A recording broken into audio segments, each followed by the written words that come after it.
certain pages in your rule book that should have been replaced with tan paper pages, and they should also have, should also say at the bottom, Supplement A, effective June 1st, 2016. The book I'm walking you through today is the revised book with the revised pages in it, and it will also go through timetable number 2 that was also issued June 1st, 2016, and we handed out last year. Does anybody not have those inserts? All right, then get up here and let's get you some. Fred, would you be in charge of that? They're right over here. Make sure these folks get their supplements. You cannot pass this exam without the supplement pages.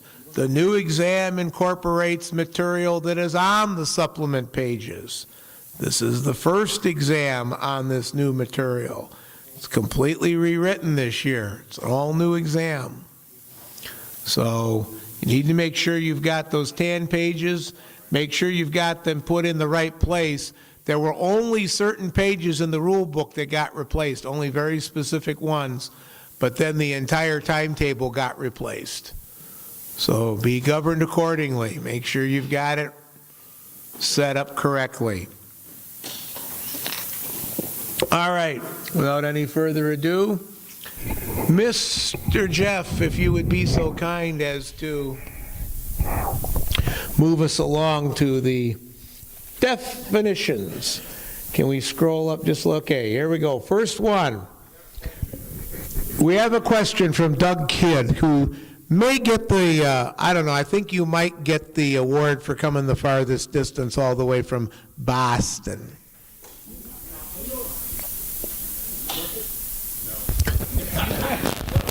It's the part, it's the little switch that's marked on. Okay. I noticed early this morning there was a problem with my rule book. That's the definitions. I am missing pages 9 through 14, and I was just given the supplement package, and that's still missing pages 9 through 15, although I have the older version taken off the internet. You have the student copy? I have the student copy. The student copy has all the definitions in it. We'll get your book sorted out later, but work with us off the student copy for right now, because that does have the definitions in it. Which, by the way, those of you who are studying for the first time, the student copy that was on the website all winter had all the supplement pages added to it. The file actually said revised to 6/1/16, so you should have everything that you need for today. All right, I've got things highlighted here. If I highlight them up on the screen, it's probably a good thing if you highlight them too, because it probably means it's something important. Absolute signals. What are absolute signals? Those are signals that they're called absolute because if you get by one and it's red, we will absolutely positively send your ass home because you screwed up. Absolute signal, stop and stay. You cannot just toot and scoot at an absolute signal. You have to get dispatcher authority to get by an absolute signal. This is a key thing to remember. Let's scroll on down a little bit. A bulletin. Everybody know the difference between a bulletin and a notice? Bulletins contain information about what? Don't all answer at once. Trap conditions, that's part of it. A bulletin contains information that directly affects the movement of trains. A notice contains important information, but it's not information that directly affects the movement of trains. Okay? A bulletin would be 10-mile-an-hour slow order at such and such a location. A notice is that timesheets go in this mailbox instead of that mailbox. It's important to know, but it's not essential to the safe movement of the trains.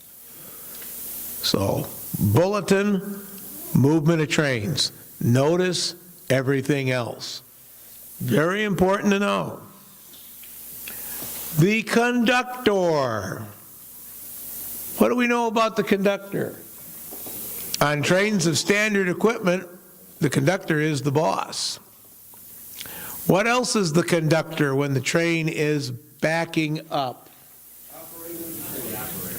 When controlling a backing movement, the conductor shall be considered the operator of the train. That means when the coach train is shoving west and the dispatcher calls the train, who should be answering the radio? The conductor. He's the person on the leading end of the movement. He's the person with control of the brakes. He's the person that can directly stop the train if necessary. So we need to remember that. What does the conductor do? The conductor is the operator when the train is making a reverse move, and he's on the leading end. Okay, controlled track, an oldie but a goodie. Controlled track can or cannot be occupied without dispatcher authority. Cannot. That's correct, because it's controlled. It's controlled by who? The dispatcher. Very important. So just remember that. Controlled track is controlled by somebody. That somebody is the dispatcher. You cannot be on controlled track without dispatcher authority. Now, there's a whole other thing about what constitutes controlled track. Where do you find that? You find that in the timetable. That's right. So this is a rather important thing to remember about how documents are set up.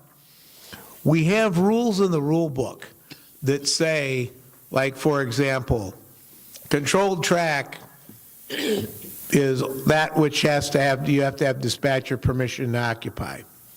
But it doesn't tell you where it is. But you go to the timetable, which is territory specific, and that's where you find out where controlled track is.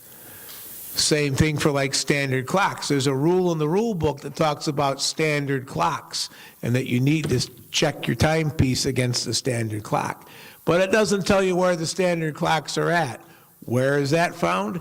In the timetable, because that's territory-specific stuff. All right? So you got to remember, everything's kind of like in two stages there. There's the rule in the book, and then there's where it applies that appears in the timetable and special instructions. All right, let's scroll on down to the next one. Oh, dispatcher. The dispatcher. The dispatcher is the only person that can do what? Issue train orders. Only the dispatcher on duty can issue a train order. That's not the same as authorizing the movement of trains. Designated authorities can authorize the movement of trains, especially outside of revenue hours. But that's not the same as giving train orders. That's not the same as main track authority. A designated authority can say, Rich, you can take the highliners out for a test run after revenue tonight. But he can't give you the orders that says you may proceed from station 1 out the east switch, west to Johnson Siding, and return west to Jefferson Street and call. Okay? He can allow you to run, but he can't issue the actual movement authority. Only the dispatcher can do that. So keep that straight. People get confused on that. There's a difference between saying it's okay to run trains and being the person that actually authorizes the movement of the trains. All right, let's move down. Fixed signal. A signal that has recently been repaired. A signal that has been spayed or neutered and cannot have babies. No, fixed signal. Signal in a fixed location, doesn't move. Okay? Is a switch stand, is the banner on a switch stand a fixed signal? Yes, because it's there on the switch and it doesn't move. A block signal is a fixed signal. A whistle post is a fixed signal. Is a track flag a fixed signal? No, because it could be picked up and moved. It could be somewhere else tomorrow, depending on how the work is progressing. So if it's in one place and it stays in one place, it's a fixed signal. And it doesn't necessarily have to be a block signal that lights up. There's all kinds of, any kind of signage, anything that tells you any kind of information about how to proceed with your train can be constituted as a fixed signal. Okay? Onward, Mr. Friedman. Notice. Notice. We just went over that. Is this the document that contains information about the movement of trains? No. Notice contains all that other stuff about where, if you use a first aid kit, where does the incident report go? Or where do you file your hours of service forms? Or where do you put the car cards at the end of a trip? That's the kind of stuff that appears in notices. It's important, but it's not something that directly governs the movement of trains. It's not a slow order. It's not the ABS is out of service. It's nothing like that. So, all right. Permissive signal. Basically any signal that's not absolute. If it's not an absolute signal, and we're talking about block signals here. If it's not an absolute signal, then it is, by definition, a permissive signal. Kind of like squares and rectangles, if you remember back in geometry.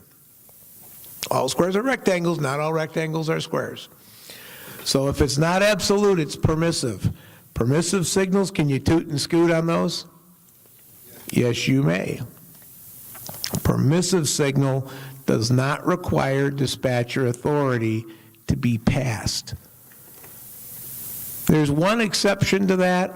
We'll get into that when we get there, but it has to do with dual control switches. It's the only time that there's a variance to that. We'll talk about that when we get there. But for the most part, permissive signals, toot and scoot, be on your merry way. All right, personal electronic devices. Can you have a personal electronic device on while you're running a train? No. The phone needs to be shut off and stowed. Okay? Can you be taking pictures while you're running a train? No. No. Bad idea. Okay? What are the things that do not count as personal electronic devices? We have some exceptions. One are devices like a digital watch. You've got it's an electronic device, but it tells you the time and you need to know the time. And if that's all it does, it's not an Apple Watch that tells you when you're hungry or when to download your music, okay, or how many steps you've taken or how many times you've yelled at somebody today. That would be Ray's Fitbit that would keep track of how many people he's yelled at today. But anyway, if it's just an electronically powered watch, that's okay.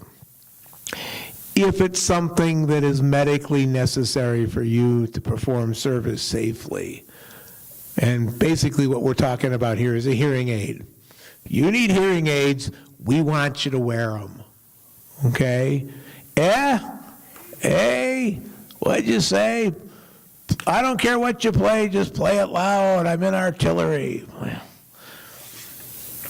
Anyway, hearing aids, things like that, assistive devices, an insulin pump, if you have one of those, that would be an electronic device that we just assume that you used. Okay? Your individually owned museum radios. Technically, that's a personal device because it belongs to you, it's your property. But if you're using it for museum business, it's on the museum frequencies, and you're using it to conduct rail operations, even though it's technically yours, it's technically a personal device, doesn't count, because you're using it the same as you would a piece of company-issued equipment. You're using it for approved reasons. So we exempted radios that individuals own as long as they're using them consistent with museum practice. And the other thing is a device that's used to verify the operating speed of your car. Since we don't have speedometers on very many things out here, can one of the operating department people, if we ever get another radar gun, we could get on the train and we could use the radar gun and we could probably figure out how fast you're going. That would be an approved use of an electronic device. If you have a GPS, so you can track your progress and it tells you how fast you're going, that would be okay too. Okay? It's not okay if you're using it to find directions to the nearest restaurant for dinner tonight.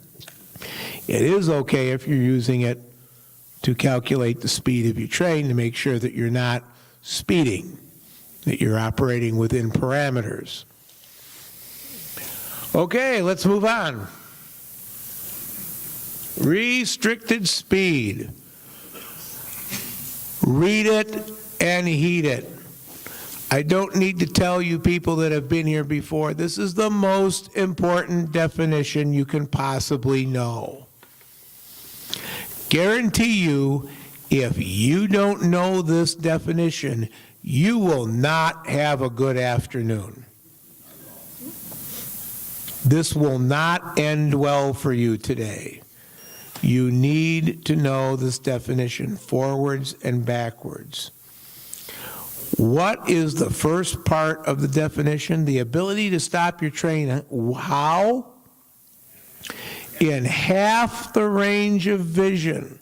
If it's foggy and all you can see is 100 feet down the track, then you can only run as fast as you can stop your train in 50 feet. If you're a streetcar, that might be 10 miles an hour. If you're a coach train, that might be 2 miles an hour. Okay, it all depends on your situation. There is no set speed for restricted speed. It's whatever it needs to be safe, to stop within half the range of vision. Stop short of all that stuff too, because this is also the you break it, you bought it rule. Okay? Anything you can run into or run over, it's your fault when you're running at restricted speed. And lastly, what's the absolute maximum? All conditions favorable. The absolute top end, 15 miles an hour. In no case can you go over 15. Even if it's, okay, half my range of vision, I'm going down the straightaway east of Karstens, I can see all the way to Johnson Siding. Half the distance is a mile. Well, yeah, you could probably get it rolling pretty good and still stop at a mile, but that's not the point. 15 miles an hour, top end, no matter what. Remember this definition, memorize it forwards and backwards, highlight it, put a star in the margin, whatever you got to do. You will not pass this exam if you don't know this. All right, let's move along. Work equipment. What is it that defines work equipment? Work equipment is generally defined as stuff that, first of all, works on the tracks and things like that, but one of the key features of work equipment is it generally does not shunt the signal system. As a matter of fact, a lot of it is deliberately insulated so that it doesn't shunt the signal system. That way they can work on the track and the signal people can work on the signals, and they can work on the signals uninterrupted because the track machine is not shunting the circuit and dropping everything to red where they can't trace anything. Okay? It's done very much on purpose, but work equipment does not generally shunt the signal system. And what that means is that when you have work equipment, we have to protect that move in different ways. We cannot rely on the signals to protect you against work equipment or protect work equipment against other trains. So that's what you need to remember out of that. And a yard. A yard is a group of tracks and switches run by a pack of sons of bitches. When you are out, you can't get in. When you're in, you can't get out. That's at least what they told us on the railroad. But tracks used for the display and storage of equipment, they may normally be occupied without permission of the dispatcher. Yards are what we call non-controlled track. By definition, anything that's not listed in the timetable as controlled track is therefore non-controlled track. That's virtually all of our yards. Okay, so need to remember that. Shall we proceed, sir? All right. Safe course of action. When in doubt, ask yourself, what would Nick do? No.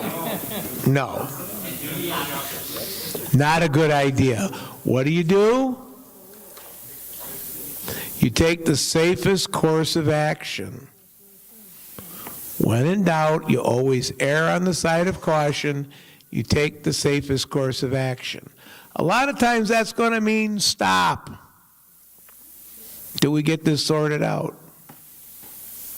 It may not always, but most of the time, the magic word stop's going to be involved in there someplace.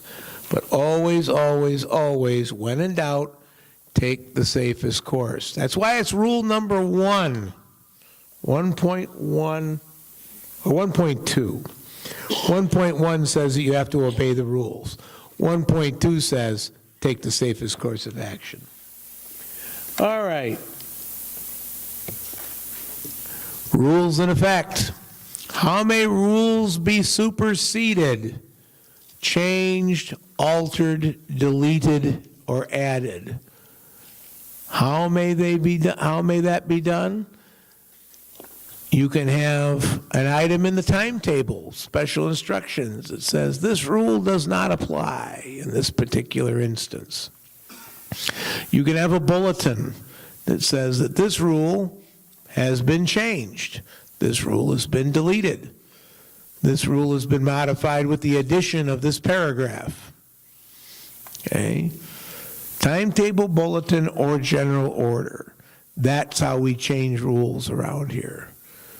You'll notice when we get to the timetable, you'll get to the streetcar line, and we talk about, we have the rules for manual block system if the block signals go down. And when you get to the car line, there's a paragraph in there that says that manual block is not authorized on the car line. We don't do that on the car line. If the signals go out in the car line, everybody just runs restricted speed. That's an example of a rule being modified by timetable special instruction. Okay?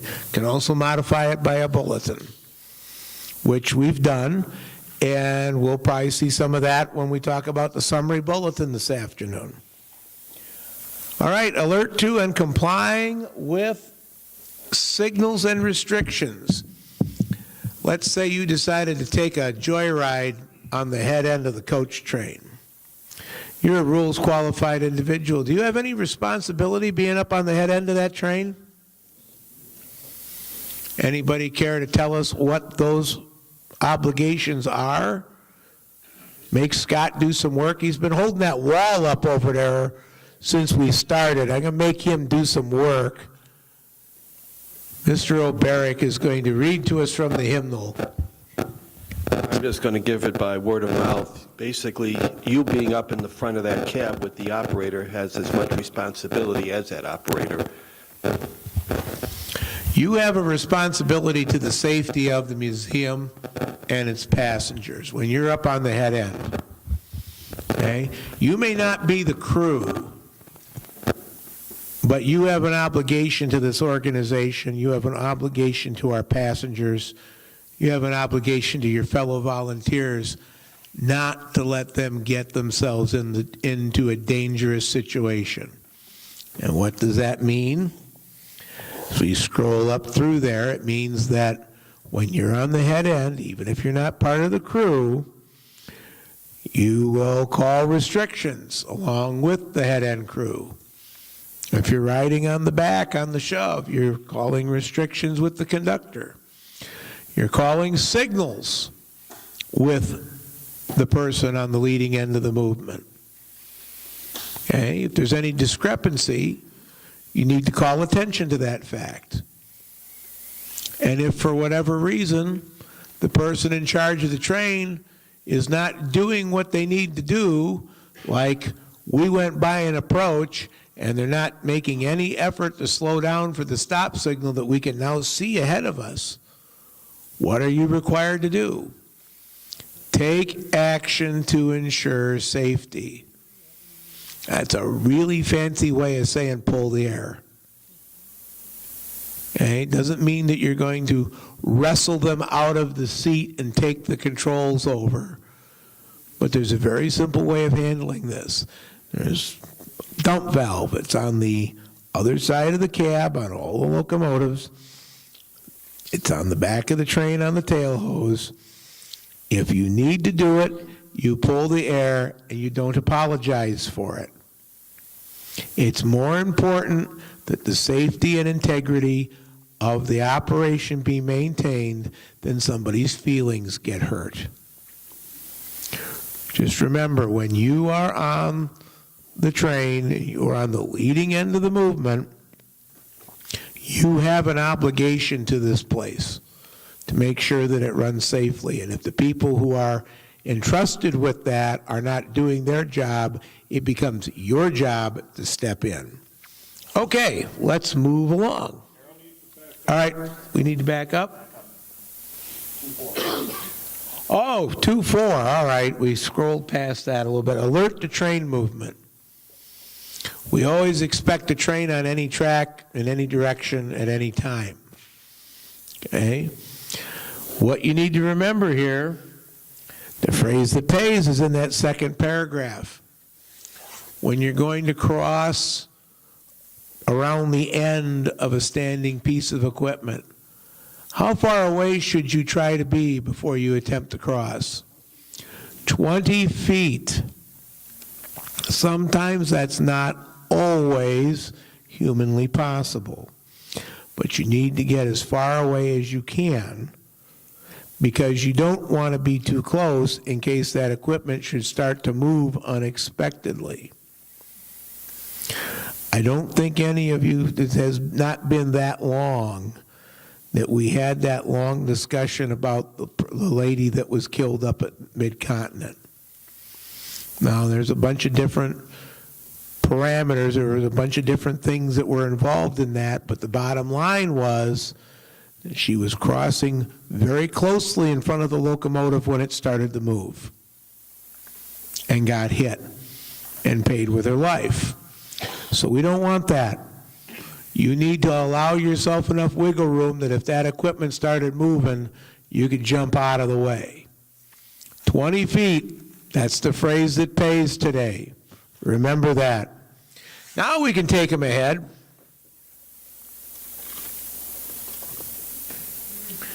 All right, good old Rule G. I apologize. The mic stand is just not quite long enough to reach over here. I got to kind of goofy. All right. What's the deal on alcohol and intoxicants? We don't like that. We do not want you showing up impaired in any way. What is the time limit between consumption of any beverages or intoxicants and the time you report to duty? Minimum of 8 hours. Minimum of 8 hours. If you should be suspected that there is evidence that you may be under the influence, you have the smell of alcohol on you, or you are acting in an unnatural manner, we can demand that you take a test. We'll take you over to Woodstock Hospital, and we will have your blood alcohol level checked. And you have, by being out here, implicitly agree to that. If you refuse to take the test, or the test comes back positive, refusing to take the test is automatically considered a violation of the rule. If you take the test and you fail it, that is also a violation of the rule. That is a minimum 1-year suspension. We have only had one person fall under this, and I'm going to tell you something. It was a lot worse than a 1-year suspension. The person was suspended immediately, and at the next annual meeting, their membership was revoked, and they were thrown off the property permanently. The only person that has ever violated this rule was kicked out of this place and can never set foot on the property again. So you need to be very, very, very careful about this. You will not get a second chance. You only get one time to screw this up, and then you're done. So be governed accordingly. Remember, the 8 hours bottle the throttle.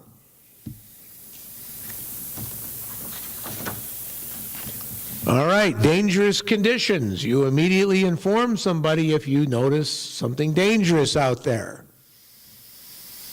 You see sharp pieces of scrap metals that's just been, torched off, and they got ragged edges on them, and they're laying along the track right there by a sidewalk in a barn or something. You must notify the dispatcher. The dispatcher can't always do something about it, but he can probably call somebody who can. Call somebody in the shop and say, hey, get all that scrap metal out of the aisle in barn 7. Things like that. But you do have an obligation to notify people in authority when you see something that's dangerous that could injure a volunteer or a visitor. Let's move on to accidents, injuries, and defects. Scroll on down there, Jeff. 210.7. If you are involved in any kind of an incident out here, who are you allowed to discuss it with? There's 4 categories of people that you are allowed to discuss this with. The general public is not one of them. The media is not one of them. You can discuss the incident with an operating department official or a museum officer like the president, or you can discuss it with a designated legal counsel for the museum. We have several. Mr. Wilkins is our volunteer counsel, but there are others that the board retains from time to time. You should not speak to any attorney unless they're representing the museum. You can speak to a duly sworn law enforcement officer because it's their job, especially in a grade crossing accident, they would be their job to investigate that. And lastly, you are authorized to speak to a authorized state or federal investigator, an ICC investigator, an FRA investigator. We're required to speak to them. We have to cooperate with the FRA. If they show up for something, we have to cooperate with them. Those are the only people that you should ever discuss an incident you're involved in with. Okay? If you're not sure, you should ask. Ask one of us. Ask a board member. Don't guess. Don't just walk up to somebody because they say they're somebody.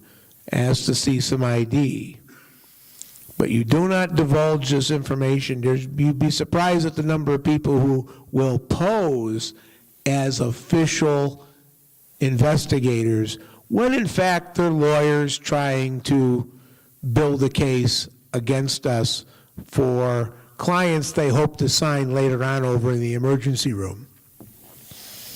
So remember, these are the only people you are authorized to speak to in the event of a problem.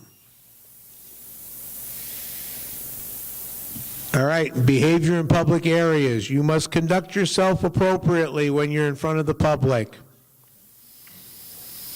Please do not conduct yourself like the one summer day when John Herkus was laying brick out in front of the depot. Many children learned many new words that day.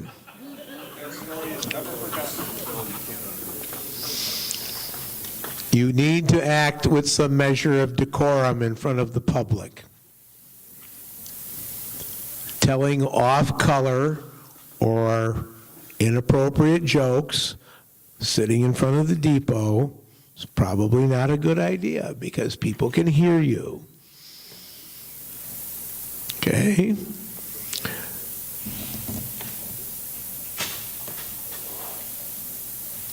Visitor safety. Look at that last item down there, 2.18.3. You must be alert when you're in public areas of the possibility of people being too close to the track. This happens a lot, especially on the streetcar line. It happens coming into the station at the platforms.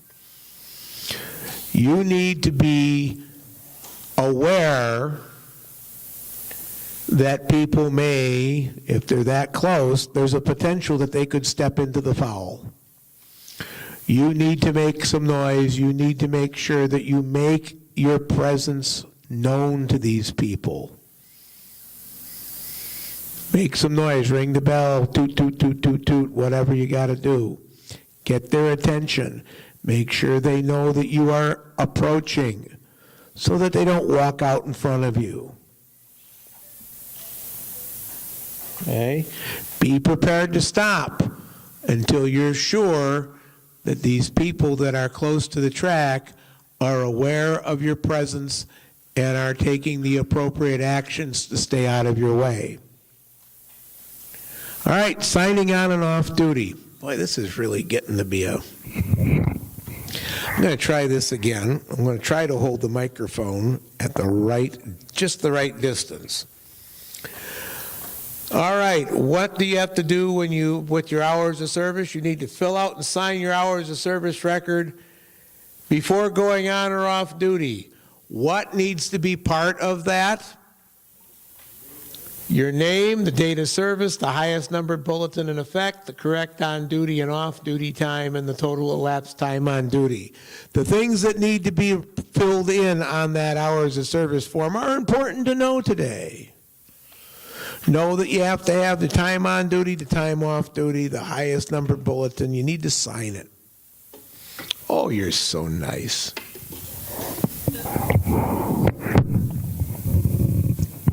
He's bucking for senior train master now.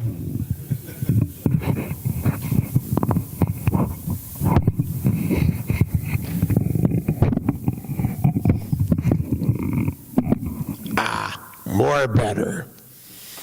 All right, so let's remember the things that need to be put on that hours of service form when you fill it out correctly. All right, let's move on. By the way, everybody does remember what the hours of service entails, right? No more than How many hours on duty? 12. If you are released from service after a portion of the day, like say you're released, you work 5 hours, and you're released and you're off duty for at least 4 hours, you can come back on duty and work the balance of your 12. You can come back and work another 7. But you still can't work more than 12 hours total in a 24-hour period. Doug. Hey, Scott, we got a customer for you. Stop eating all the damn donuts. Yeah, it's showing. Yes, it is. Can you hear me? Good. Okay, suppose I run a locomotive for 11 hours and 59 minutes. And then Jamie comes and grabs me and says, I want you to wind armatures on the Frisco decapod. That shows you how much I know about the roster here. Okay, the question is, I guess you call it commingled service. I'll put in my 12 hours on a safety-sensitive job. Can I go in the car shop and work after that? Hand your microphone right over to Mr. Opal. Thank you, Bob. Good thing you're sitting right next to him. It saved a lot of time. Actually, there's not a definite answer to that because the FRA commingling rules basically say that the commingled time, in this case the armature winding, has to be at the behest of the employer. In other words, it's mandatory. If it's at the behest of the employee, then it does not commingle. Now, that's what the rule says. Some FRA staff have a different view of that. So it's, but I'd say based on the language of the rule, it does not commingle in that case because you're a volunteer, you can walk away. And the other thing about that is that our hours of service form lists when you're performing the safety sensitive, the covered service, like brakeman, conductor, engineer, dispatcher. I don't see anybody filling out a form that says winding armatures 3 hours. Okay? You put your covered service on the hours of service form that's in the book in the duty station. And you observe the proper amount of rest period before you perform any further covered service. As Bob said, going into the shop and performing duties that are not necessarily covered service is very much a gray area. Make sure you're straight with your covered service. Do not do anything that would violate the covered service. Also remember, due to the duty cycles, no one is allowed to work more than 6 days in a row so that we don't run afoul of the 14-day cycle and all that. The easiest way to do that is you must never work more than 6 consecutive days without special permission from the operating department.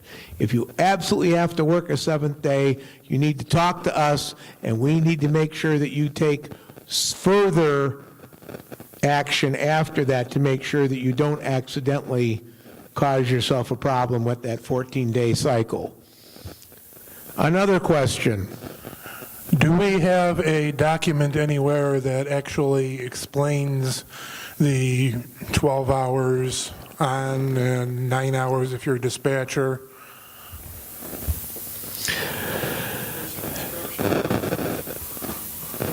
Yeah, there's an instruction in front of in the book, in the binder where the hours of service is. The hours of service forms are kept.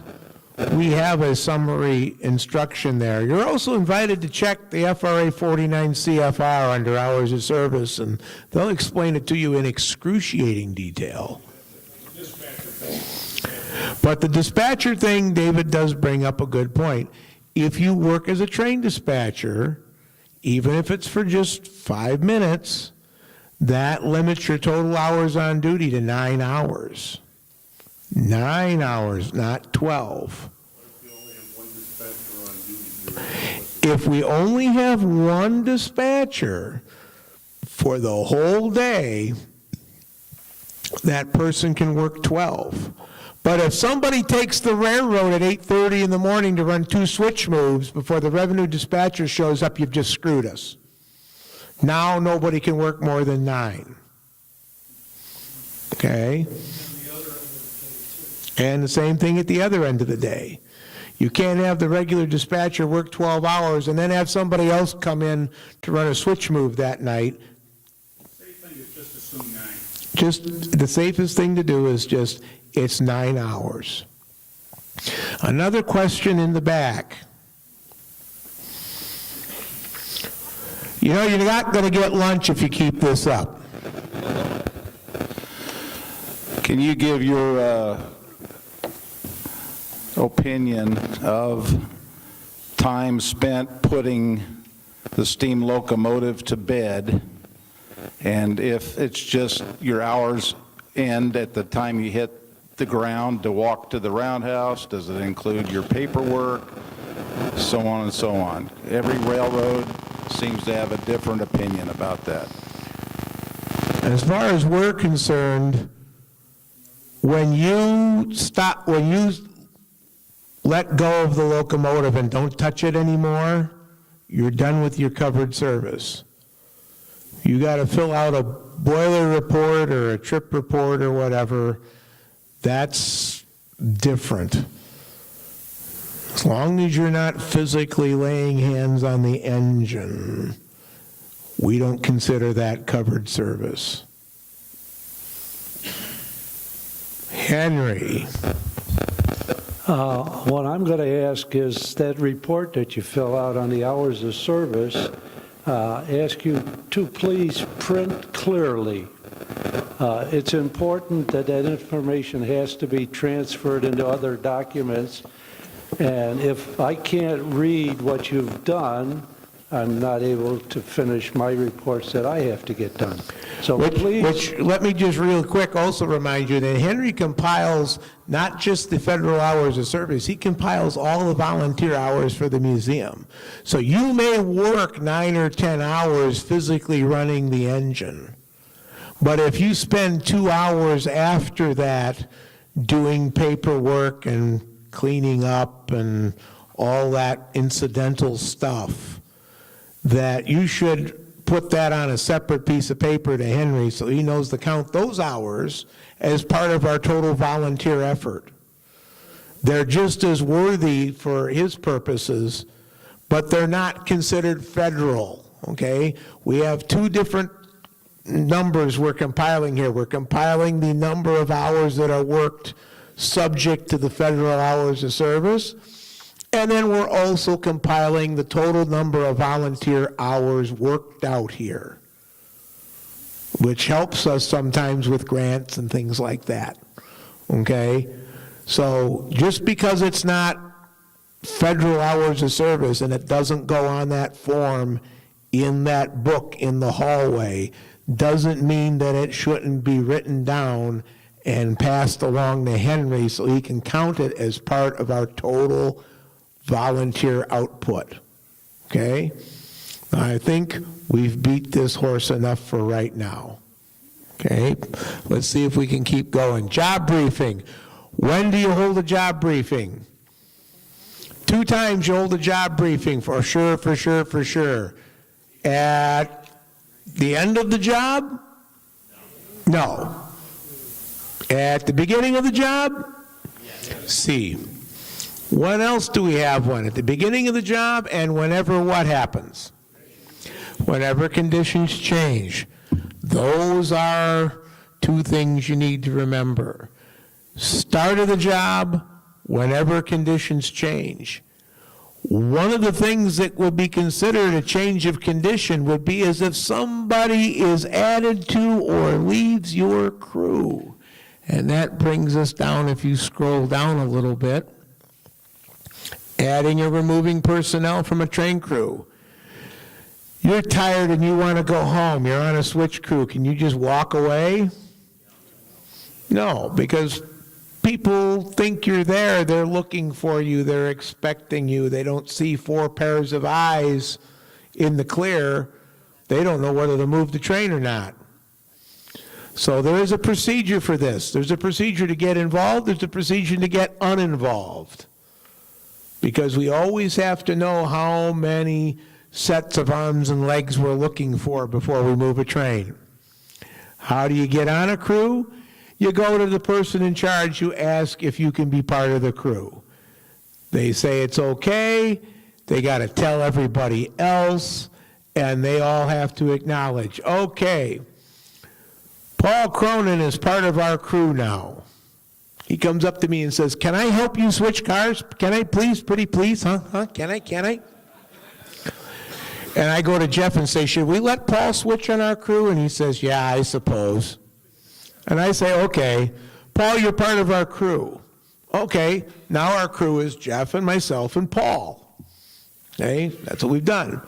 Now, an hour later, Jeff decides, oh, I'm tired, I'm going back to the hotel. Can he just walk away?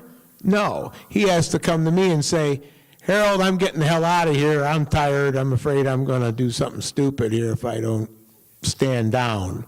And then I call Paul and say, hey, Paul, Jeff's leaving the crew. And Paul has to say, okay, I understand that Jeff's leaving the crew. And that's how we do it. You got to get the okay to come into a crew. You got to get the okay to leave a crew. And whenever somebody comes on a crew or leaves a crew, what happens? The conditions change. So that means we are also going to have a job briefing. All right, onward. Question. Alex J. Schneider. It's fairly common for the locomotive to be backed onto the coach train. And the locomotive crew starts their day at the place where the engine is being serviced. The conductor and car host start at the depot. Are you basically running with 2 crews until the trains have been joined up and they have a combined joint meeting or job briefing? The engine crew is moving the engine as a crew. They are their own entity. The train crew with their coaches, they're busy checking journals, all that stuff. They are their own entity. When the engine and the coaches are joined, so are the people. And now you have a train, and now you have a job briefing with everybody so that it's clear who's doing what. A lot of times the conductor will go down to Steamland and help bring the engine up. Not always, but it is not uncommon for the conductor of the coach train to go down to Steamland and help bring the engine up from there, at which point he's already had a job briefing with the engineer. When the train's put together, now conditions have changed. Now we've added these cars. Now we've added more people. Time for a job briefing. Okay? So it wouldn't matter what had happened prior to that. The fact that you put the train together changed the conditions, and now you have to have a job briefing anyway. All right, standard time. Where do we get correct standard time? From a standard clock, as we already said. We know that we have to have a standard clock. Where are the standard clocks? That's specific to the territory. You find that where? In the timetable. Okay, let's move on. Superiority of documents, we talked about this a little bit. You've got your rule book, and we already talked about how can a rule be added or modified, changed, deleted. A special instruction in the timetable can modify or replace any rule in the rule book. A bulletin can not only change or modify or replace a rule in the rule book, it can also change or modify the special instructions. So you've got kind of a pecking order, okay? The rule book is the base on which everything is set. Then the special instructions are on top of that. The special instructions can supersede the rule book, but the rule book is still their foundation that they stand on. And then you've got the bulletins, and the bulletins are on the top of the pile. And they can change anything below them. They can change a special instruction, or they can change a rule. And you notice as we go up that little pyramid, each document becomes more focused and more timely. A rule book gets reissued every quite a while. It's usually about 10, 15 years between rule books. Timetables get reissued every few years. So they're a little more recent document, and they deal with only a particular part of a railroad, not an entire system. And then a bulletin can be as narrow as one particular spot on one particular day. So you see how that kind of works as you go up the hierarchy, the documents become more localized, more specific. All right? All right. Do we know what Channel 1 and Channel 2 are for? I'm going to give you a hint. I'm going to give you a freebie. I took the question off the exam about backed up toilets at the station. What channel do you use? Okay? It's a different question this year. So if you've got that one memorized, you're out of luck. Channel 1, emergencies and rail operations. Channel 2, alternate railroad operations, switching, administrative, all other museum business. Backed up toilets, Channel 2. Train orders, Channel 1. Emergency radio messages. Let's slide on down. All right, you need to know what happens when you hear an emergency message. What happens? Everybody stops. How long do you stop? 1 minute. At the end of that 1 minute, unless you've been told something different, you may then proceed at restricted speed to the next signal, and then if the next signal is more favorable, you may resume normal operation.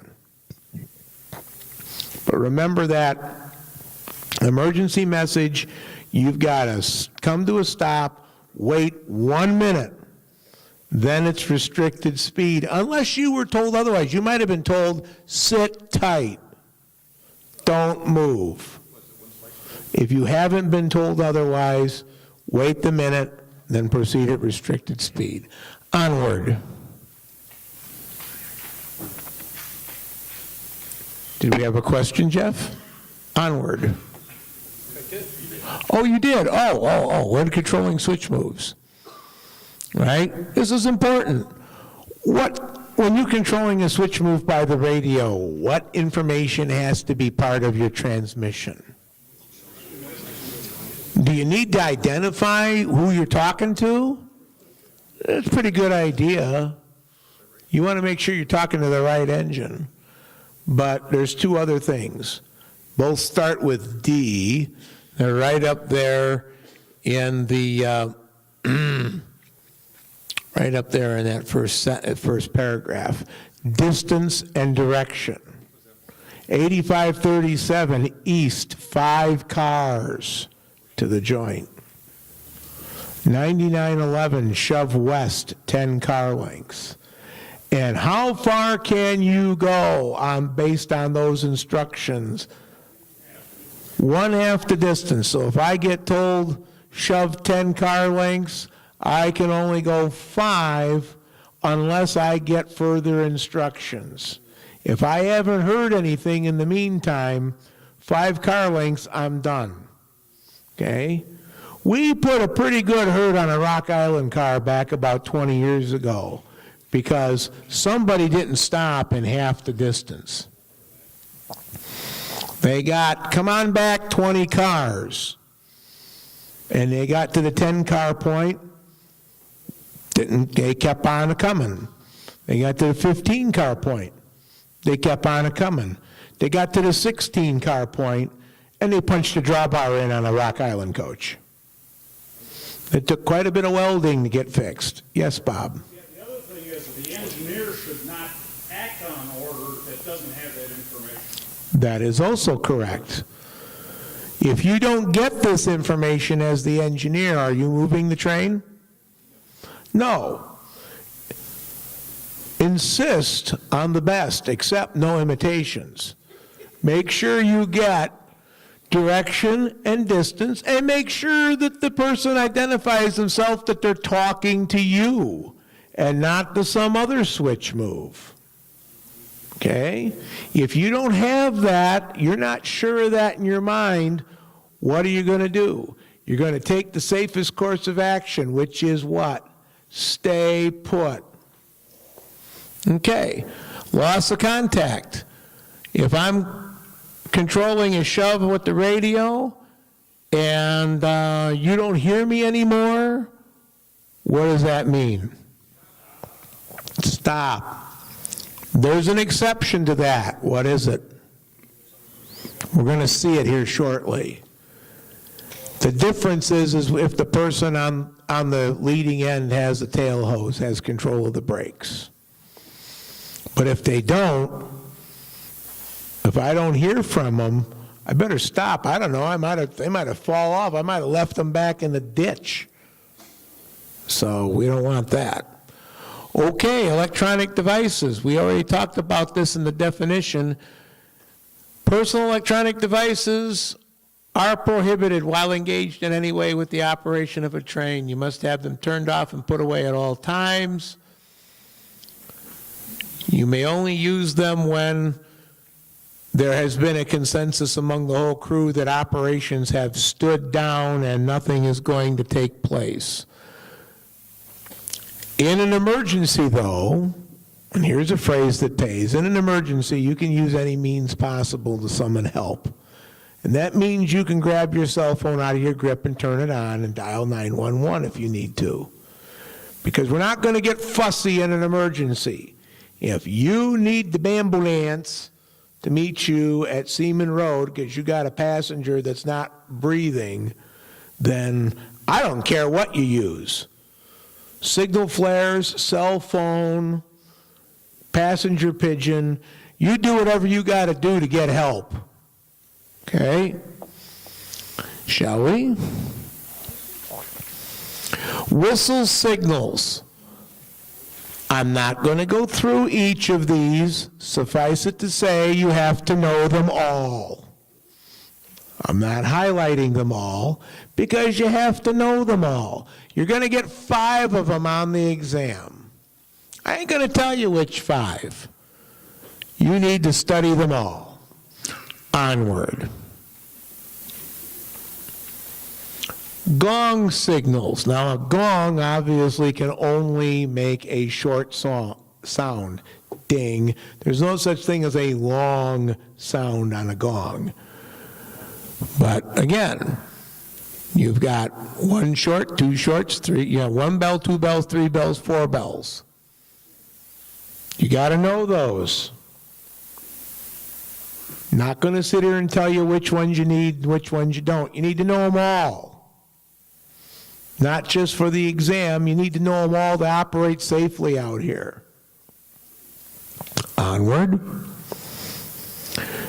Communication signal. Bell cord runs through the train. Again, 1 bell, 2 bells, 3 bells, and I think 4 bells is on, we got 4 bells on the next page there. Again, you gotta know them all. There's no excuse for not knowing them all. You need to know them all, even if they're not on the exam today. Right? Hand signals illustrated. Once again, you have to know them all. You're going to get 5 of them on the exam. I ain't telling you which 5. But they're all important. Understand that these are the official ones, but you can also use other ones as long as everybody in the crew understands what they mean. You could do this. It's not in the rule book, but if everybody on your crew understands what this means, it's a legal sign to use. As long as everybody understands what you're doing, which, by the way, this is an old, I believe, Pennsylvania signal to tell you to drop your pantograph.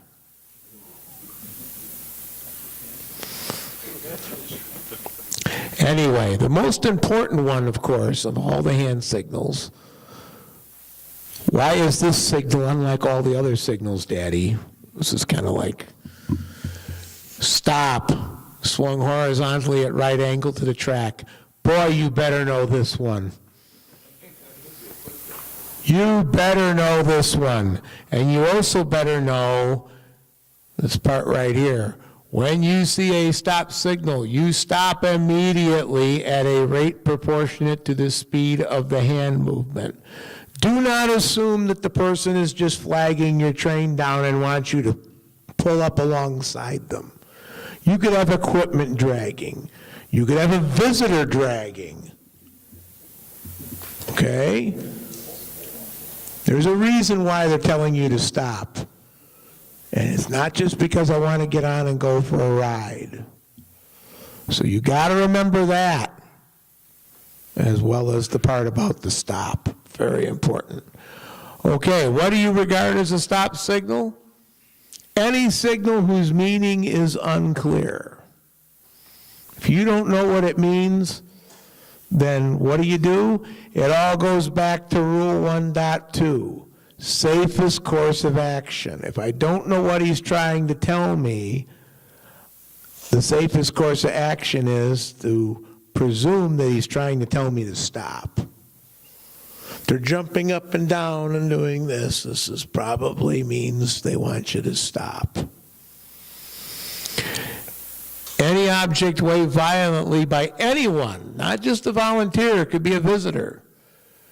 Anyone on or near a track or on a train on an adjacent track. If they're trying wildly to get your attention, it's probably for a darn good reason. And then what do you suppose this is? What's the safest course of action? Stop. You could be dragging equipment. You could be on the ground. You could have a wheel on the ground. You could have a hot box. You have a lot of things going on. And the third one is disappearance of a person giving hand signals or their light, unless they have control of the air brakes.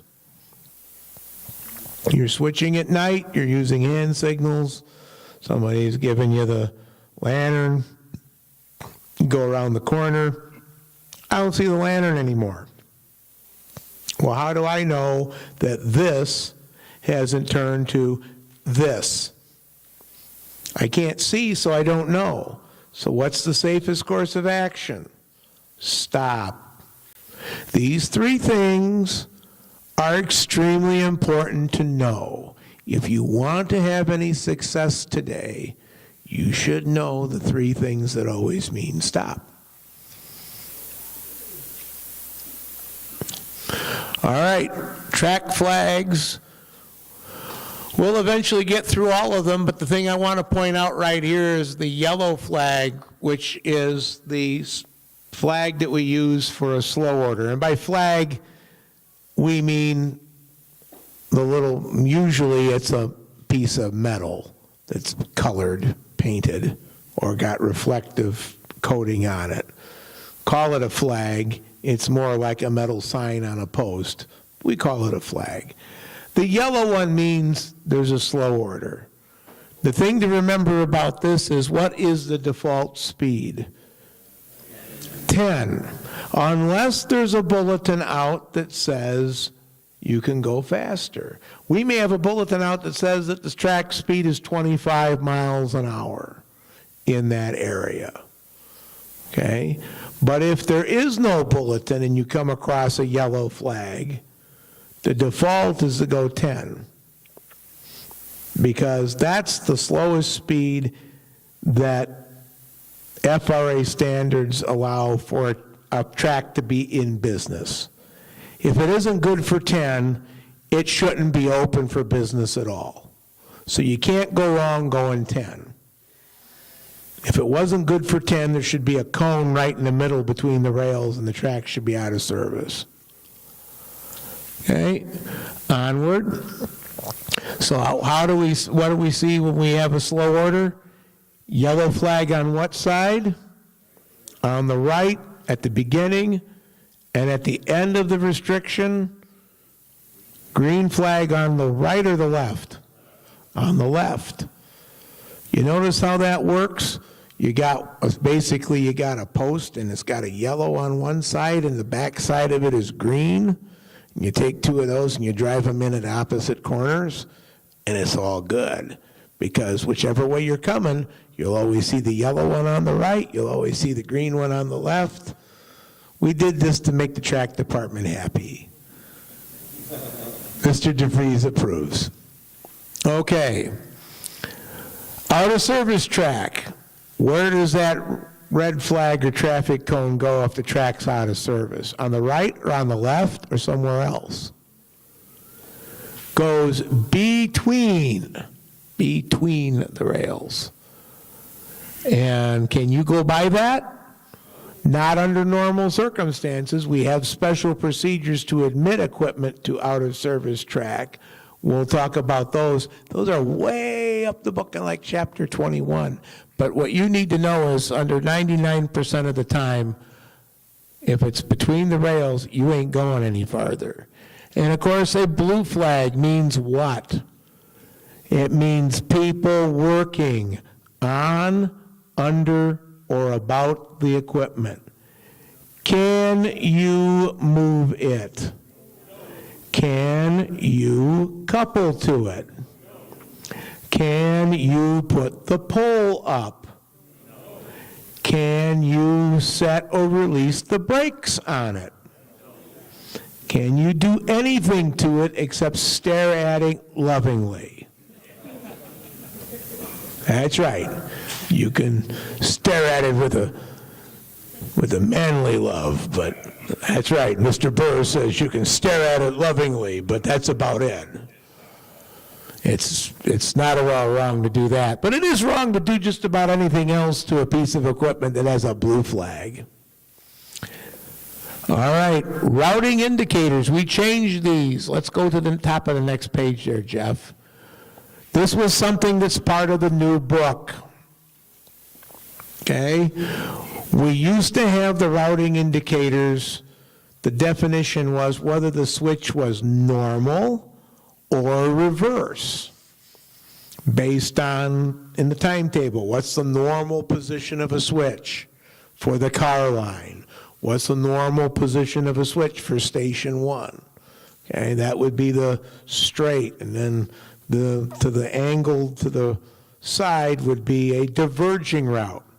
However, it quickly became apparent that that was not necessarily intuitive because we have switches where the physical straight route through the switch is not the normal position of that switch. Like down at South Junction, the straight route is off into the south yards. The route into the car line is actually angled to the right. Now that's exactly the opposite of what that said, because the normal position of that switch is for the car line. So straight ahead should have been for the car line, and angled to the right should have been for the south yards. Well, that didn't make any sense. So we changed it. So now the routing indicators physically indicate the direction you're going. Look up there, vertical. You're taking what is the straight or the straightest route through the switches. Leaning left, leaning right means you're taking a route that goes off to the left or to the right. And of course, if it's horizontal, that means something ain't lined up right, and you better stop and inspect all your switches, because something ain't right. Switch is gapped, not thrown correctly, something on that order. Remember, this has to do with the physical direction you're going to travel, straight ahead, left, or right. It has nothing to do with the normal or the reverse position of the switch anymore. This is a big change from the previous book. You are expected to know this today. Okay? Please make sure you understand this. All right, let's move along.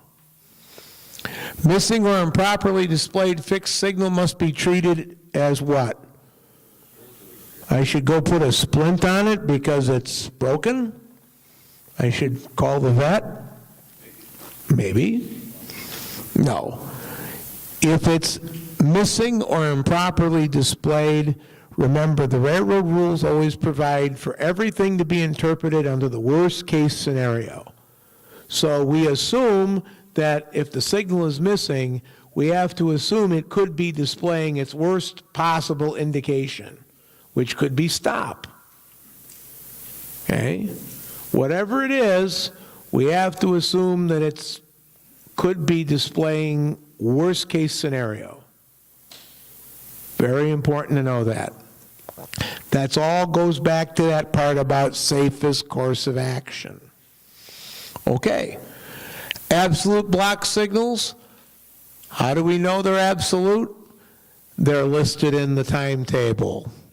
They can also be listed by bulletin. They may also have the letter A on a little plate on the mast.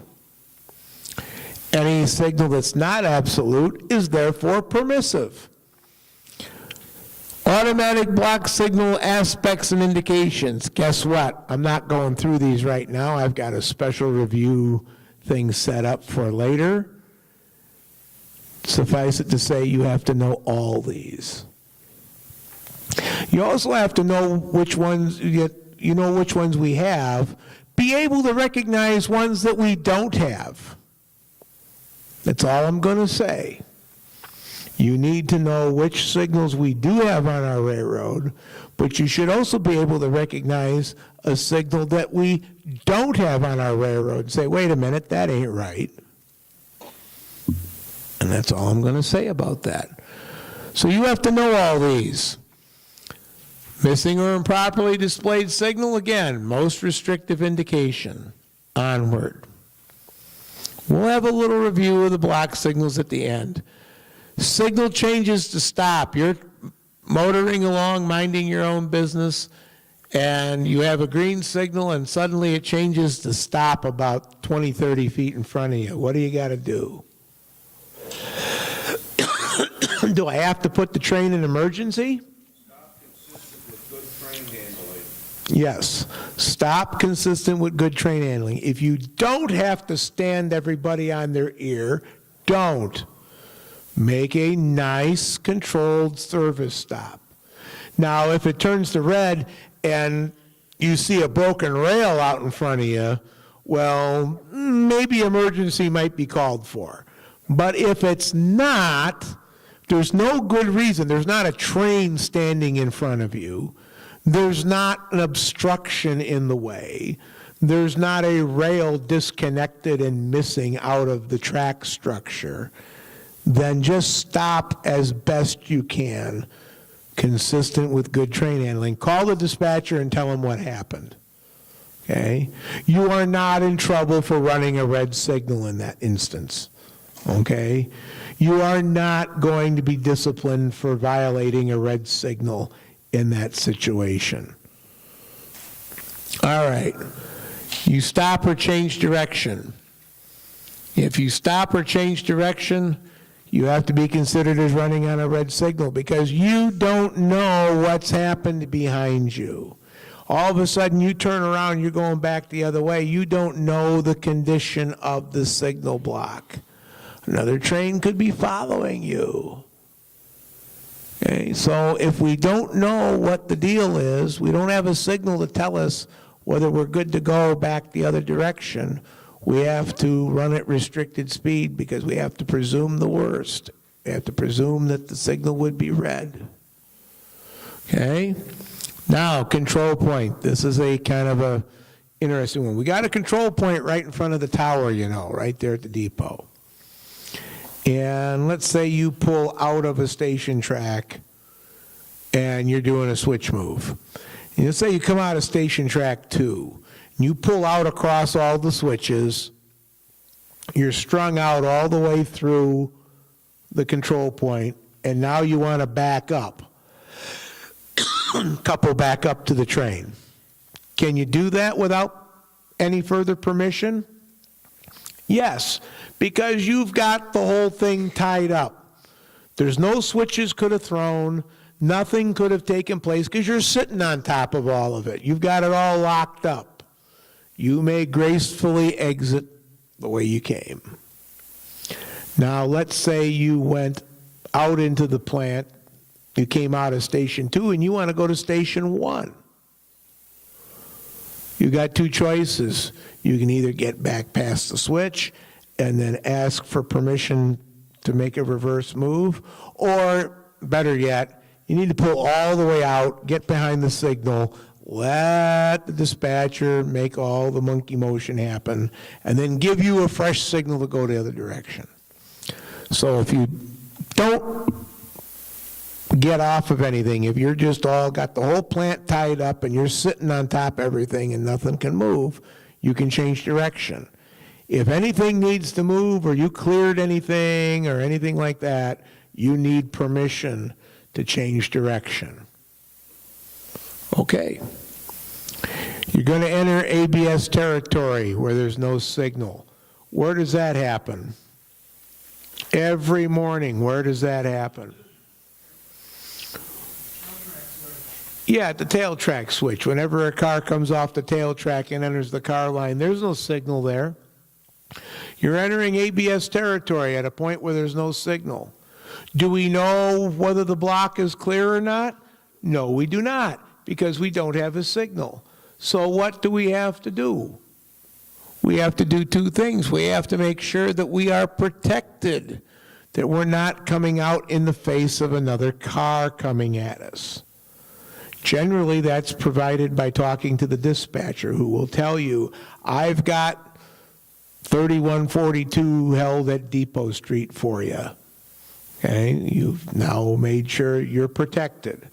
The second thing that happens is once you've entered the block, you don't have a signal, so you don't know what the situation in the block is. So how do you have to operate until you get to the next signal?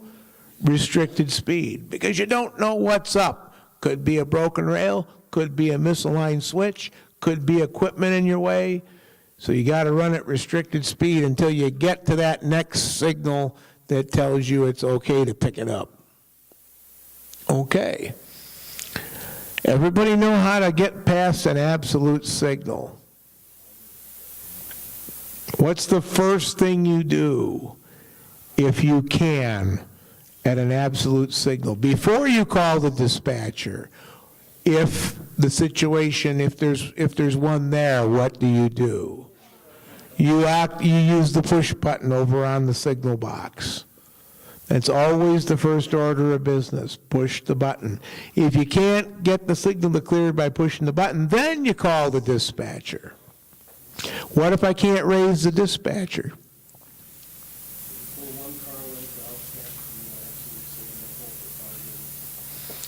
There you go. There's that emergency procedure. Pull one car length past the signal, wait 5 minutes. Why 5 minutes? Because in 5 minutes, one of two things is going to happen. If there's a train out there coming against you, he will have shown up. Okay? So he's either going to show up or he's not. If he hasn't shown up in 5 minutes, he probably ain't showing up at all. At that point, you may proceed. How? Restricted speed, because you don't have a signal. You don't know what's up in the block. You could have a broken rail, you could have a misaligned switch, you could be any number of things. All right? Permissive block signals. How do you go by a permissive block signal? Ding, ding, toot and scoot. Do you need dispatcher permission? No, not generally, no. You make sure that you can see that there's nothing approaching. You may not be able to see the whole block, but you can at least see part of it, and at that point, you can proceed as far as you can see, and you ding, ding, and you proceed at restricted speed. Onward. Suspension of automatic block signal system. All right? When we suspend the block signals, we always have to make sure that the territory that we take out of service corresponds to the manual blocks. So we'll always, when we take the block signals out of service, the territory we take out of service will have to correspond to the boundaries of the manual blocks. And where are those boundaries listed? In the timetable, because it's territory specific. Okay, let's roll them up. All right, what do you need to know here? What's the maximum speed when we're operating with a signal suspension under manual block? Able to stop in half the range of vision, not exceeding 25. Remember, when you're out there east of Karstens, you can see quite a ways. Half your range of vision might be upwards of a mile. But you're still required no more than 25 miles an hour. And what's the speed limit over a facing point switch? Not exceeding 10 until the entire train is over the switch. Remember, the block signals do more than protect you against other trains. They also protect you against switches that aren't properly lined. They protect you against broken rails, broken bond wires, anything that could disrupt the integrity of the track. They will react to. So it's not just looking out. Block signals do more than just protect you from other trains. So that's why you've got to slow down for the facing point switch, because with the signal out of service, that signal would normally be telling you that switch is all the way over and tight and you can come on with it. But if it's out of service, you don't know. So that's why we got to have you slow down. Okay? Special rules for work equipment.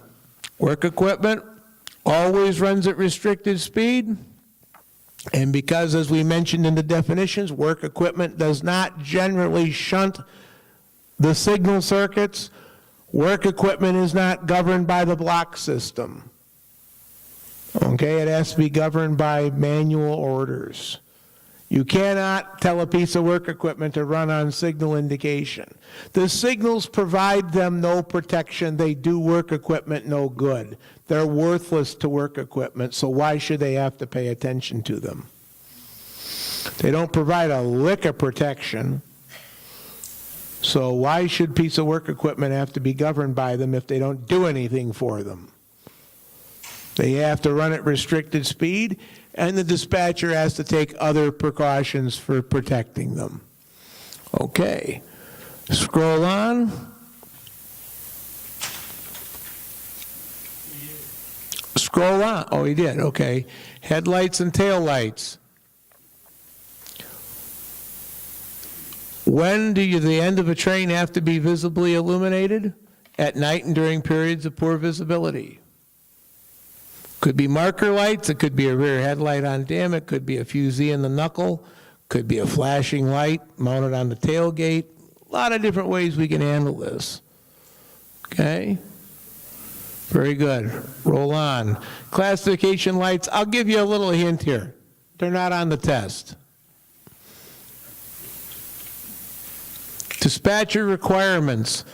What's the maximum number of trains that can be on the main line at any one time if a member of the train crew is going to be the dispatcher? 2. If it's going to be just anybody can be the dispatcher as long as there are no more than how many trains on the main line at once? 2. 2's the magic number here. Anytime there's more than 2 at once, then you got to have a revenue qualified dispatcher, and they cannot be part of the train crew. They got to be separate. They got to be either in the depot, in the tower, on the property, separate position. It's got to be a crew member with mainline. Well, yeah, Jeff points out that the person, a train crew member that's dispatcher has to be someone with mainline qualifications. A car host cannot be the dispatcher. You have to be a motorman or a conductor with mainline experience to do that. Just pointing that out. Two mainline plus the car line? You can run the car line, no more than 2 on the main line. Now, that doesn't mean if you have 3 trains out. You can have 3 trains out that day in mainline service as long as no more than 2 of them are out running at the same time. One's in the depot, you're good. And the car line doesn't count, because the car line just goes around in circles. And they pretty much mind their own business. Okay. All right, we got that. Movements on controlled track, dispatcher authority, yes or no? Yes. Movements on non-controlled track, dispatcher authority, yes or no? Okay. Yard movements. What happens if yard movements conflict?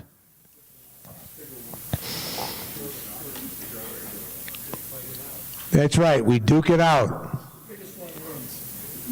Mumbly peg. Pistols at 20 paces.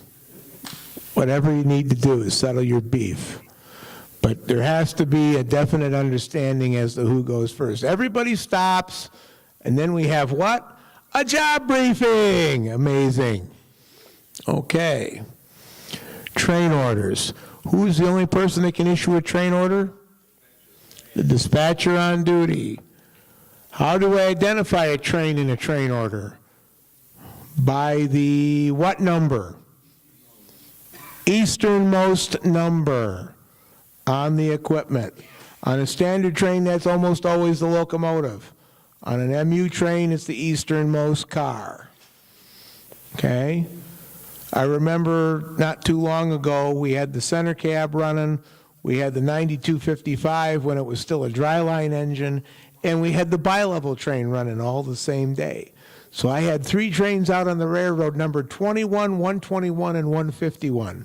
No confusion there at all. Just remember, we have 2 1518s and we have 2 1630s now, too. Some of you don't realize that, but one of the Highliners that we got is numbered 1630. So we have 2 of them now. In which case you might have to use the railroad reporting mark, the initials, to go along with that. Metro 1630, Frisco 1630. Okay. Multiple orders going to multiple trains. I got to restrict somebody in favor of the other. Who gets the order first? The train being restricted. It's all about authority and protection. Okay, I have to restrict that train in order to protect the other move. You always protect before you authorize. Before I authorize that other train, I have to protect it by restricting the other train first. So I always put the stop to the other train before I tell the second train to proceed. All right. Can train orders be transmitted by a third party? Can they be repeated and delivered by a third party? The answer is yes. Verbal ones can be repeated back. We can have somebody running interference. You can have somebody, like, say, on a locomotive radio down at Johnson Siding, relaying to a guy down at Kishwaukee Grove. Okay? Has to get him a train order. That third party can repeat the order back down to the train at Kishwaukee Grove, listen to the repeat it back to the dispatcher, get that is correct. That's completely legal. If we're writing out train orders, a third party can write the train orders and deliver them to the train. Sometimes we like to do that for historical purposes, where we'll have somebody in the depot writing out train orders that the dispatcher dictates and then take them out and hand them to the motorman so everybody gets a photo op. We did this for an IT meet a few years ago. It was kind of cool. It's pretty cool. But that's legal too, all right? And the other thing about train orders is can you add to a train order once it's been okayed? Really, how many people say no? Raise your hand. How many people say you can? Well, the ayes have it, because you can append a train order, add to it, during the course of a single trip. When you get your order saying, leave the depot, go down to Kishwaukee Grove, come back to Johnson, call for orders. And then when the dispatcher says, clearing the 714 East, you may now proceed to Spalding Tower. That's appending that order. That whole round trip is one train order, and every time we give you additional authority on that trip, we are adding to that train order. The rule says that we can do that. Okay?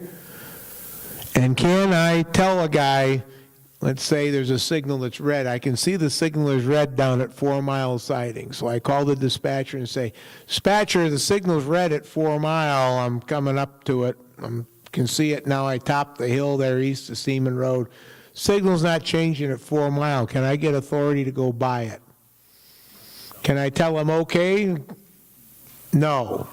Not until he's actually physically stopped at the signal. Then and only then can I give him authority to pass it. Onward.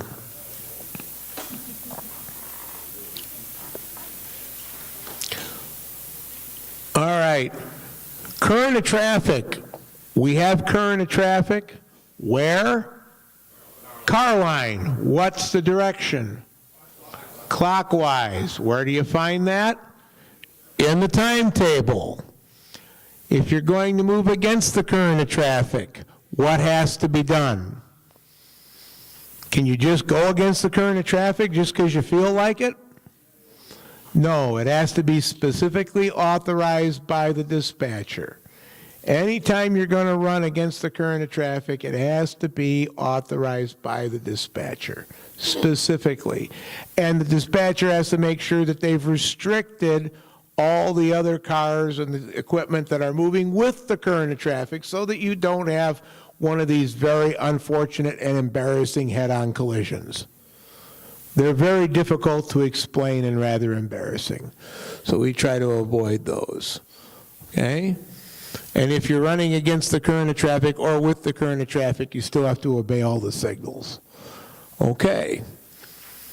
Manual block, and then at this point, after this, we'll take a quick break, and then everybody can get their order in for their pizza.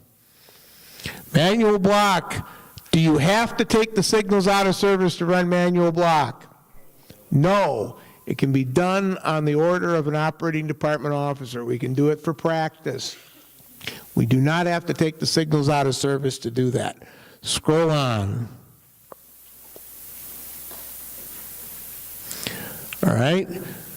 Only how many trains can be in a block at the same time? One. What's the exceptions if we need to rescue a stalled train or we have joint switching? If we do that, what's the requirement? Restricted speed, because we have more than one train in the block. So everybody has to run at restricted speed, looking out for each other. Okay, onward. All right. Once the manual block has been released, you must not, under any circumstances, re-enter that block without getting new authority. You can't go down to Johnson siding and clear the Karstens block and then decide you're going to back up, back into the Karstens block. No, doesn't work that way. Never go back into a block that you've released without getting new authority. And unless we're doing this because the block signals are suspended, you still have to obey the block signals when we run. If we're running manual block and we didn't take the signals out of service, you still have to obey the signals regardless of your block authority. You could have block authority all the way to the end of the railroad. You got a red signal, you still a red signal. You still got to stop for it. Yeah, but I got the block. I don't give a crap if you got the block. You still got a red signal. Okay? All right. Approaching other rolling stock. What needs to happen? You need to stay at restricted speed within 500 feet. You need to make a safety stop 100 feet from the rolling stock, unless you're coupling to it. But if you're coming into Station 1 and you're coming up in behind another revenue train that's in the east berth, you need to be at restricted speed 500 feet away, and you need to make a safety stop at least 100 feet away, so you don't just come wheeling right up there and cornhole the guy. That would be bad. That would not be looked upon favorably by the adult supervision. Yeah, we're going to take a break now. That's the grade crossing malfunction. That'll end chapter 16. All right. This is a federal thing that's been foisted upon us. Not much we can do about it, but we don't have any automatic grade crossing protection at Olson Road or Seaman Road, but we have crossbucks. And under the federal regulations, those are considered passive grade crossing warning devices. And if a crossbuck should get knocked down or damaged, it's the same difference as if the gates were stuck down on the UP or whatever. It's considered a malfunction. We have to treat it just like that, okay? You have to notify the dispatcher if you observe that situation. The dispatcher then has a series of people they must notify. It's all in the timetable. What do you have to do if that crossing has been noted as having a malfunction of the crossbuck? The termites ate the post and it fell over. It's malfunctioning. What do you got to do? Approach a crossing prepared to stop. You need to make sure that you've got somebody out there occupying the crossing, warning approaching traffic, at which point you may proceed not exceeding 10 miles an hour. What else do you need to do? You need to sound the whistle or horn regardless, even if it's after hours and the noise abatement's in effect. You have to sound the whistle or horn in such an instance. So remember, approach prepared to stop. Somebody's got to be on the ground to warn traffic. Then you can proceed not exceeding 10. Sound the whistle or horn regardless of any rules to the contrary. All right. We need to take a break. We got to keep this short. If you need you. We left off with Chapter 17 in the rule book, safety stop before coupling. Where do you make the safety stop? 50 feet, within 50 feet, not more than 50 feet. Stop within 50 feet and make sure that you're okay. How far do the cars have to be apart before you attempt to go in and make adjustment to the coupling? Right down there at 17.6.1. How far do the cars have to be apart before you step in between? 20 feet. That's to adjust the drawbars and knuckles. That's obviously not to make the air hoses. You're already coupled at that point. You know, yeah, oh yeah, I got to have the cars 20 feet apart to make the air hoses. Well, good luck with that. I would like to watch that. I'd pay money to watch that. You know? But if it involves adjusting a drawbar or opening a knuckle, you're going to put your hand or anything or any part of your body in a pinch point, you got to have 20 feet of separation there. Okay? All right. After you couple up, what do? Stretch them. You want to make sure that it's a good joint. before you go all the trouble of making the hoses. And especially on the bi-level train, by the time you get done plugging in all those HEP cables, because if you didn't make a good joint and the train pulls apart and those HEP cables let go, they let go with some quality. There's lots of blue flashes and sparks. It's quite the electrical show when that 480 lets go. It's quite impressive. I've seen it at Amtrak. It's really something to behold. But let's not have it out here. All right, track switches. What is the normal position of the switch? How do we know what a normal position of the switch is? It's designated in the timetable. Again, switches have to be left in the normal position. That's the rule. But how do we know which switch is which for normal position? Again, it's location specific, so we go to the timetable for that to find out exactly what switches belong in what positions. The rule just says switches will be left in their normal position. Timetable tells us what that position is for each switch. Okay? Trains passing over or approaching a switch. Look at that second paragraph. When a train is closely approaching or passing over a switch, the guy who throws the switch, the switchman, where does he need to be? 20 feet away, and if possible, on the opposite side of the track.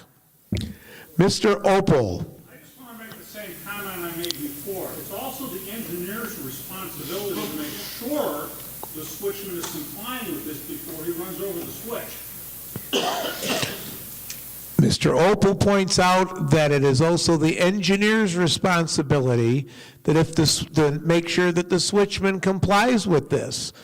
That once the switch is thrown, is the person 20 feet away and or on the opposite side of the track? The engineer is jointly responsible for making sure that that is done before you commence the movement. We have on beautiful VHS videotape a derailment of the 8537 that was captured by a visitor when the switchman was standing right next to the switch stand and threw it under the engine. And one truck went one way and one truck went the other way, and then a certain engineer who shall remain nameless, but his initials might be Jerry Saunders, leaned out the window and said, "Oh, yeah. Oh, fudge."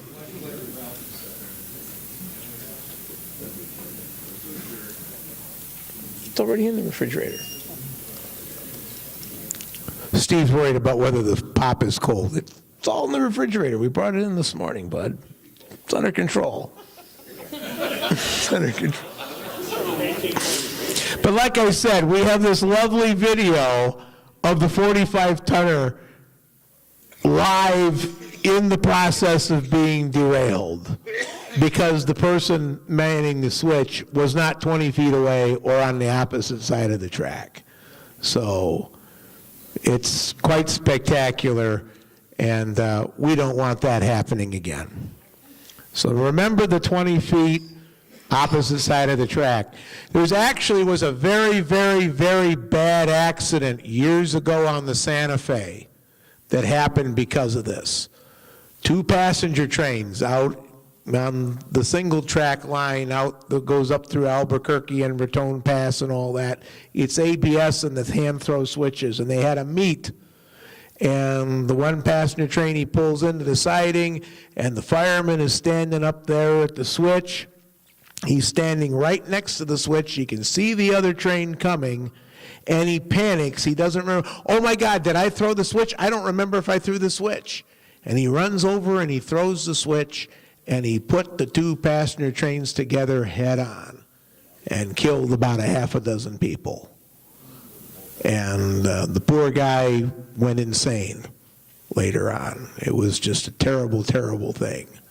So this is the kind of stuff that can happen when this stuff gets out of hand. Not that we're going to have something like that happen here, but you understand why this rule is there, because things like this can happen. All right. 18.3, the person removing the switch lock is the person responsible for seeing that the switch is restored. Not the last guy that used it, not somebody I don't like, so I'll just, leave it for him to clean up after me. The person who takes the lock off the switch is the person responsible for putting it back. Now, does that mean that this doesn't happen just about every Saturday night? Hey, 3142, this is 749. Can you leave the tail track switch open for us and we'll close it up? Sure. Okay? But it's still incumbent on 3142's crew, since they took the lock off the switch, to make sure the switch is restored. They can leave it open for 749, but ultimately they're responsible for going back when everything is done and making sure that 749's crew put it back. Okay, stop signal approaching a spring switch. Now remember, with a spring switch, the points might not go all the way over. They might hang up. That's why all the facing point spring switches have either a block signal or a routing indicator in advance of them to tell you if the switch is properly lined. If you've got a signal or you've got a proper indication on the routing indicator, that tells you that the spring switch is all the way over, properly seated, all the little contactors have made and break their little circuits, and it's all good. Okay? If it doesn't, that means something's not good. So if you get a block signal or a routing indicator that governs a movement facing point over a spring switch, and it is not correct, it's horizontal for the routing indicator, stop and inspect, you got a red block signal, you have to get off and you have to manually operate that switch and make sure that points are snuggled up right and all seated properly. You have to get off and visually inspect it. You may have to throw the switch back and forth manually to get it to where it needs to be. You cannot proceed over a spring switch on a red signal or on a horizontal routing indicator, because the chances of you going on the ground are rather substantial. We have some people around here that can tell you all about spring switches that don't properly close all the way and what can happen. Not mentioning any names. Okay? There we have it. Roll it up. Signal, yeah. Dual control. All right. Okay. Not enough coffee, not enough sleep, not enough coffee. All right. Same thing applies to a dual control switch as it does to a spring switch. If you have a signal or a routing indicator in advance of a dual control switch, and it's not giving you proper indication, you got to stop and inspect. You may have to get permission to take that switch on hand. Okay, you're going to have to check with the dispatcher. The dispatcher may have to verify that the switch is come in and locked in the proper position. If the signal is red but the routing indicator is good, then it's just a block signal issue. Because if you got a proper routing indicator, that means your points are okay. It's just a block signal issue, and then you either have to toot and scoot or get dispatcher authority, depending on whether the signal is absolute or permissive. But if the routing indicator is bad, now we're talking probably a hand operation of the switch. But you got to check with the dispatcher, see if he's got an indication on the panel. Okay? The mode of a dual control switch may not be changed while a train is on or closely approaching it. That is where we get the part of the rule that says that you cannot, when you take that selector lever and you move it from power to hand, and then when you can put it back in power, you can put it back in power after the entire train has cleared the switch, not just, some railroads, real railroads have it where just as soon as the leading engine gets over it, you can put it back in power and go. As soon as you're on the circuit, it's all good, you can put it back in power and go. Not here. You have to get the entire train over the switch. Our trains aren't that long. We're not dealing with 150-car land barges like Uncle Ray does during the week, okay? Nobody has to walk 1.5 miles back up to the head end after putting the switch back in power. We're talking about trains that are maybe 7, 8 cars tops. I don't think that kind of a walk's going to kill anybody, all right? So we get the whole train over the switch before we put it back in power. That's the rule that makes that happen, okay? The part where it says you cannot change the mode while a train is on the switch. All right, if you have more than one dual control switch in your route, like at Spalding Tower, and the signal or the routing indicator indicates stop, it's not just a matter of one switch. You have to check all the switches in your route.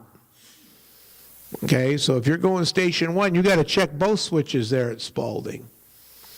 If you're going into station 2, well, then you only have to check the first one because that's the only switch you're going to go through. But if you're going to the West Y, like the 50th, or you're going to station 1, you're going to have to stop and look at both those switches. You may have to put them both in hand operation because you don't have a signal indication, you don't have a routing indication over those switches. You don't know which one is bad. You could put one in hand, and then as the other one is the problem. Whoops. So you don't want that. And also don't forget that whenever you put a dual control switch in hand operation, one of the things that automatically happens is all the signals governing movement over that switch go to stop. The minute you move that selector lever out of its hasp, all the signals will go red. They will stay red until that selector lever is back in power. So what does that mean? Not only do you have, when you're doing a dual control switch in hand operation, not only are you dealing with having to get the okay to put the switch in hand, you also have a stop signal component to this. You either have to, if it's a permissive, you can toot and scoot. More than likely it's an absolute, and you're going to have to get the dispatcher to authorize you to pass the stop signal in addition to operating the switch in hand operation. Okay, so there's two components to that. Remember that. You may be presented with a story problem this afternoon that involves a dual control switch, and you need to remember it's not just a switch, there's a stop signal involved with it too. All right, how do you do this? Anybody want to read from the hymnal? Scott, you got a microphone? Who's got the hymnal? Somebody read us the procedure for putting the switch in hand, because I'm sure you're getting tired of listening to me and my caffeine-fueled rantings.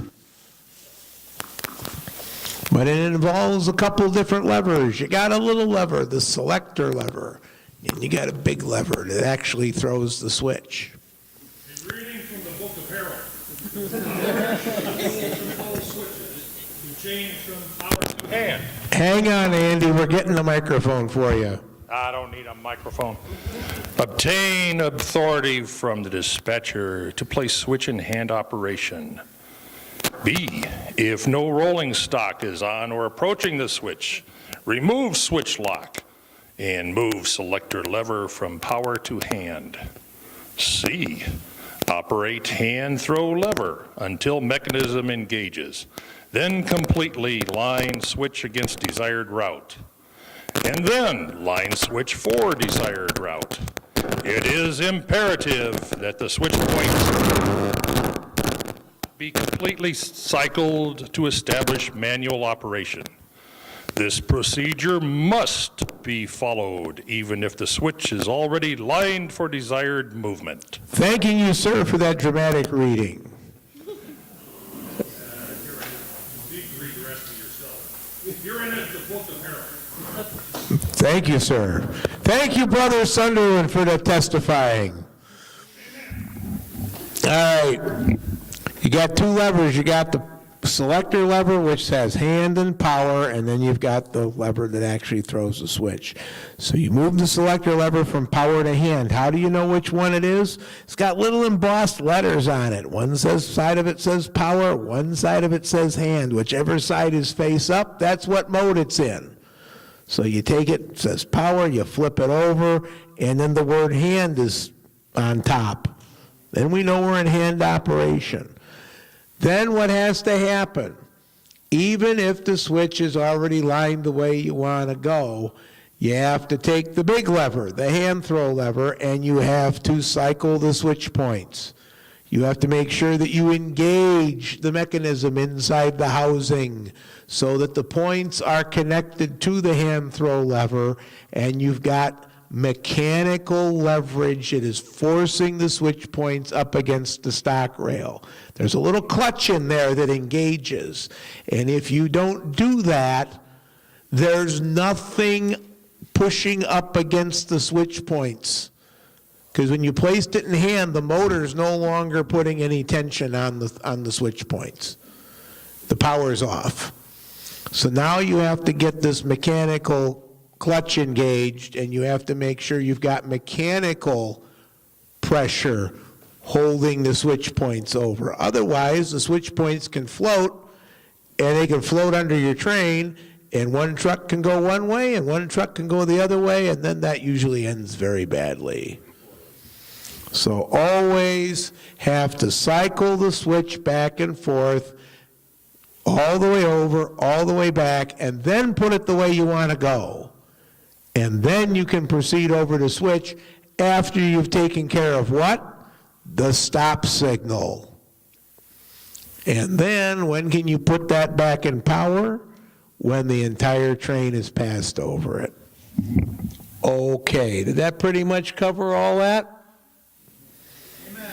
All right, air and train brakes.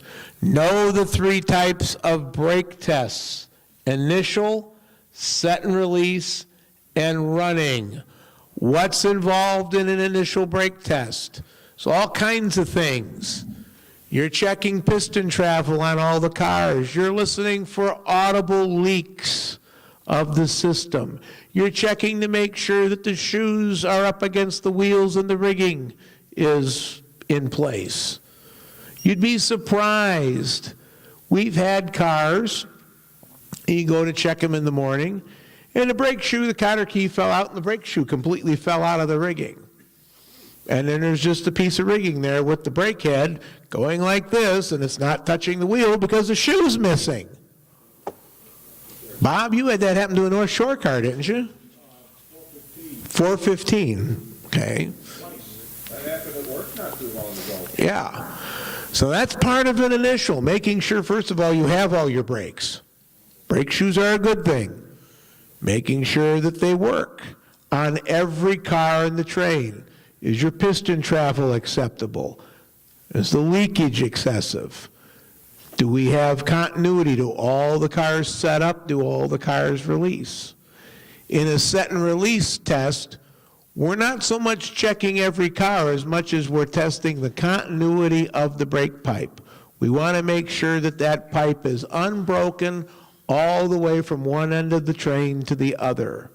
So a set and release consists of watching the brakes set and release where? On the last car of the train. Because if they set on the last car, that means that we have a continuous brake pipe all the way from the engine where the brake stand is, all the way back to that last car, because it can make the magic happen on the last car. It should theoretically make the magic happen on all the cars in between. Okay? We do a set and release anytime that train line is broken for any reason. We uncouple, add cars, subtract cars, whatever. Anytime that train line comes apart, we always do a set and release to make sure that our train line is complete. Okay? We do an initial on the train before we do the first trip of the day. Every car in the train gets the initial brake test. What if we add a car to the train? We add a car to the train, what kind of test do we do on the car that we're adding? We do an initial, because this is its first trip of the day. So we give it an initial. What do we do to the rest of the train after we've added the car? Set and release. Okay? What's it say up there for a running brake test? It says that we check to make sure that the brakes are grabbing when we start out. We want to make sure that they're effective. We can feel them grab. Okay? The paragraph right below that that's not highlighted says that we do that as soon as we start. Before we get up to 15 miles an hour, we don't delay it, we don't screw around and use it for other purposes. We want to make sure that the brakes are working properly. We're going to discuss this more in the afternoon session, a little bit about running brake tests this afternoon, especially as it involves the coach train. But suffice it to say, know your 3 types of tests. Know when each test applies. When does a running brake test apply? Anytime we change ends. You change ends on an MU train, you got to do a running brake test. If you walk away from the engine for any appreciable length of time and come back, you need to do a running brake test. Make sure nobody's screwed around, reached around behind the stand and put your brake stand in trail on you, thinking, ha ha, let's play a joke on Uncle Ray. Let's cut out his brake stand on him. Ha ha ha. Douglas.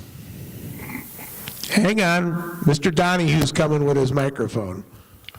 Okay, we're running a train of MU cars, North Shore cars. Let's say it's a 6-car train. We get out to Kishwaukee Grove, change ends. Are you saying only a running brake test is required? When you change ends? Yeah. Yeah, when you start back west, you need a running brake test. You did an initial when you took the train out at the beginning of the day. You did an initial on all the cars. Okay, same question. I think I know the answer to this now, but same question. Chicago Northwestern bi-level MU train. Engine at one end, 3 bi-levels on the other. We get out to Kishwaukee Grove, just change ends, make a running test, and that's it? You make a running test because you've cut out a stand, you've cut in a stand, you've changed control positions. It's a running brake test. You've changed ends. I like you. I wish you were my boss 25 years ago. Thank you. I'm glad I'm not that old.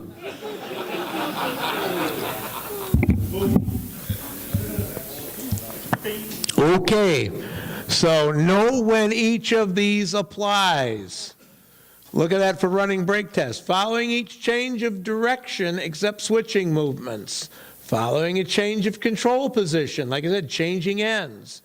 If you change operators, you hand the train off to somebody else, the new motorman, even though he's running from the same control stand you just walked away from, he's required to do a running brake test.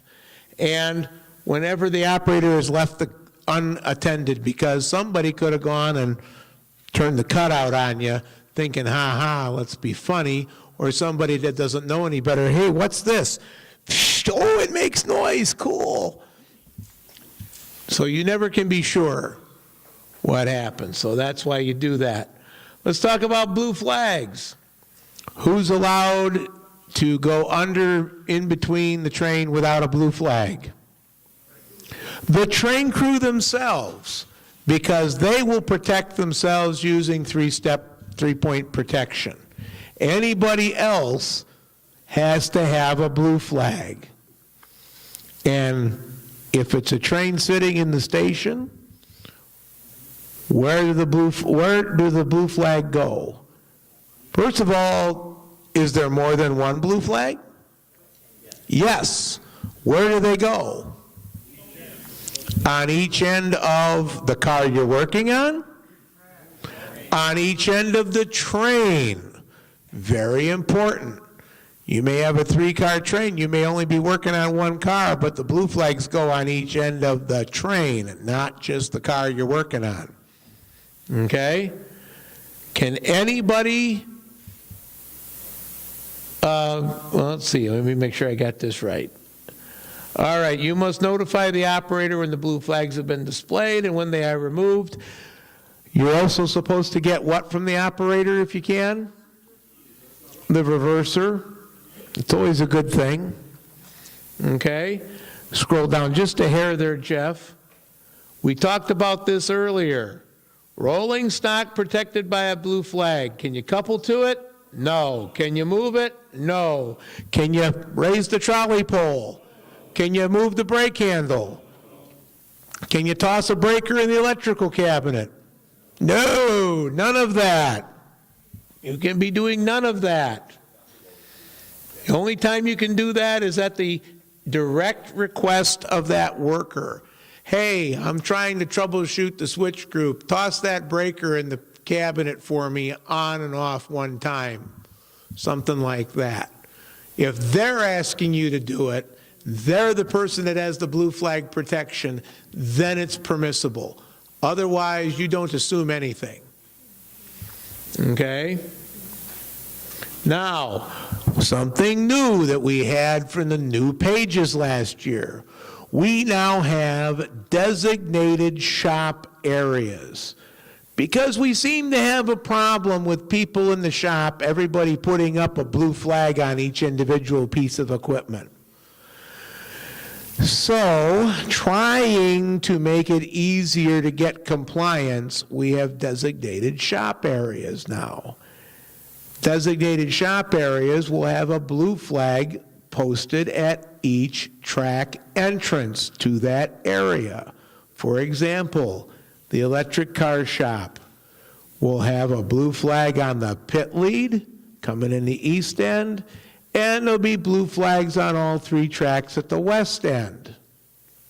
And as long as those are up, you don't have to have blue flags on each individual piece of equipment inside the shop area. Okay? Now, who's in charge of those flags on the perimeter of the shop area? The worker in charge. Might be the department head, it might be the assistant department head, it might be a designated foreman that the department head has set aside, but somebody that's working in that shop that day has to step up and be the person in charge of the blue flags. Okay? Those blue flags are up as long as anybody is working. If anything needs to move in or out of the designated shop area, it moves only at the direction of that designated person that's in charge of the blue flags. Somebody needs to come in and move something off the pit, then that person in charge, worker in charge, can authorize the flag to be dropped and come in and pull that car off the pit, but only after you make sure that everybody that's involved is in the clear and all that. So basically what we're doing is we're putting an umbrella over the shop and putting one person is going to be responsible for everybody in that shop. It's not a responsibility to be taken lightly. But we got to have something. People are not putting blue flags up on the individual pieces of equipment. So this is the best thing we can do. If we get another visit from the FRA and they see us working in shops with no blue flags, we are going to be in a shitload of trouble. We've been warned about this once already. We have to have our shop work protected by blue flags. So if you can't do this right, I don't know what else to do. You can't get people to put blue flags on every one of a dozen pieces of equipment, so we're going to try this. And if you can't do this, then I don't know what's going to happen, but you better get with the program. All right? Remember, you still can't use a blue flag to bad order a piece of rolling stock. You use the bad order tags. Okay? Movements in the shop or barn areas, we already talked about that second paragraph. Movements into, out of, or within a designated shop area may only be made under the direction of the on-site worker in charge. Now, what about stuff like the passenger cars in Yard 5? They're hooked up to shore power. They're set up for people to walk through. There's stairs. there's other encumbrances where you can't just tie on to them and pull them out. The Zephyr in Track 91 has hotel power, has shore power that's plugged in on it in Track 91. What do you do about stuff like that? Do you put a blue flag up on that?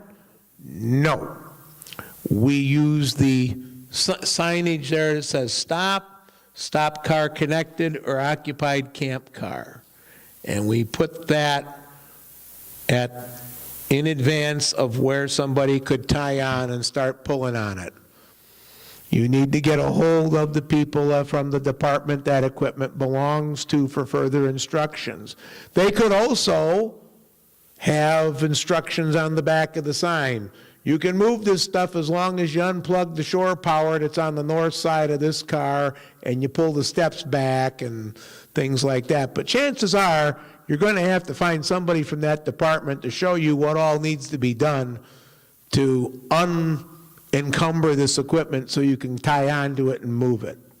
But that's how you protect stuff that's basically a display car. It's not a car that's being worked on, but it's a car that's on display and it's set up for people to walk through, and it's not readily movable. Okay. Work zones. How do we know what a work zone looks like? What do we find when we're approaching a work zone? We find, no, yellow flag is a slow order. A work zone, we find a traffic cone or we find a red and a yellow flag.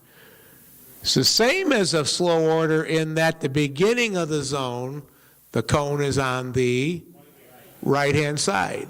And at the end of the work zone, the cone is on the left-hand side. Just like a slow order, except it's traffic cones or it's a combination red-yellow flag. Okay?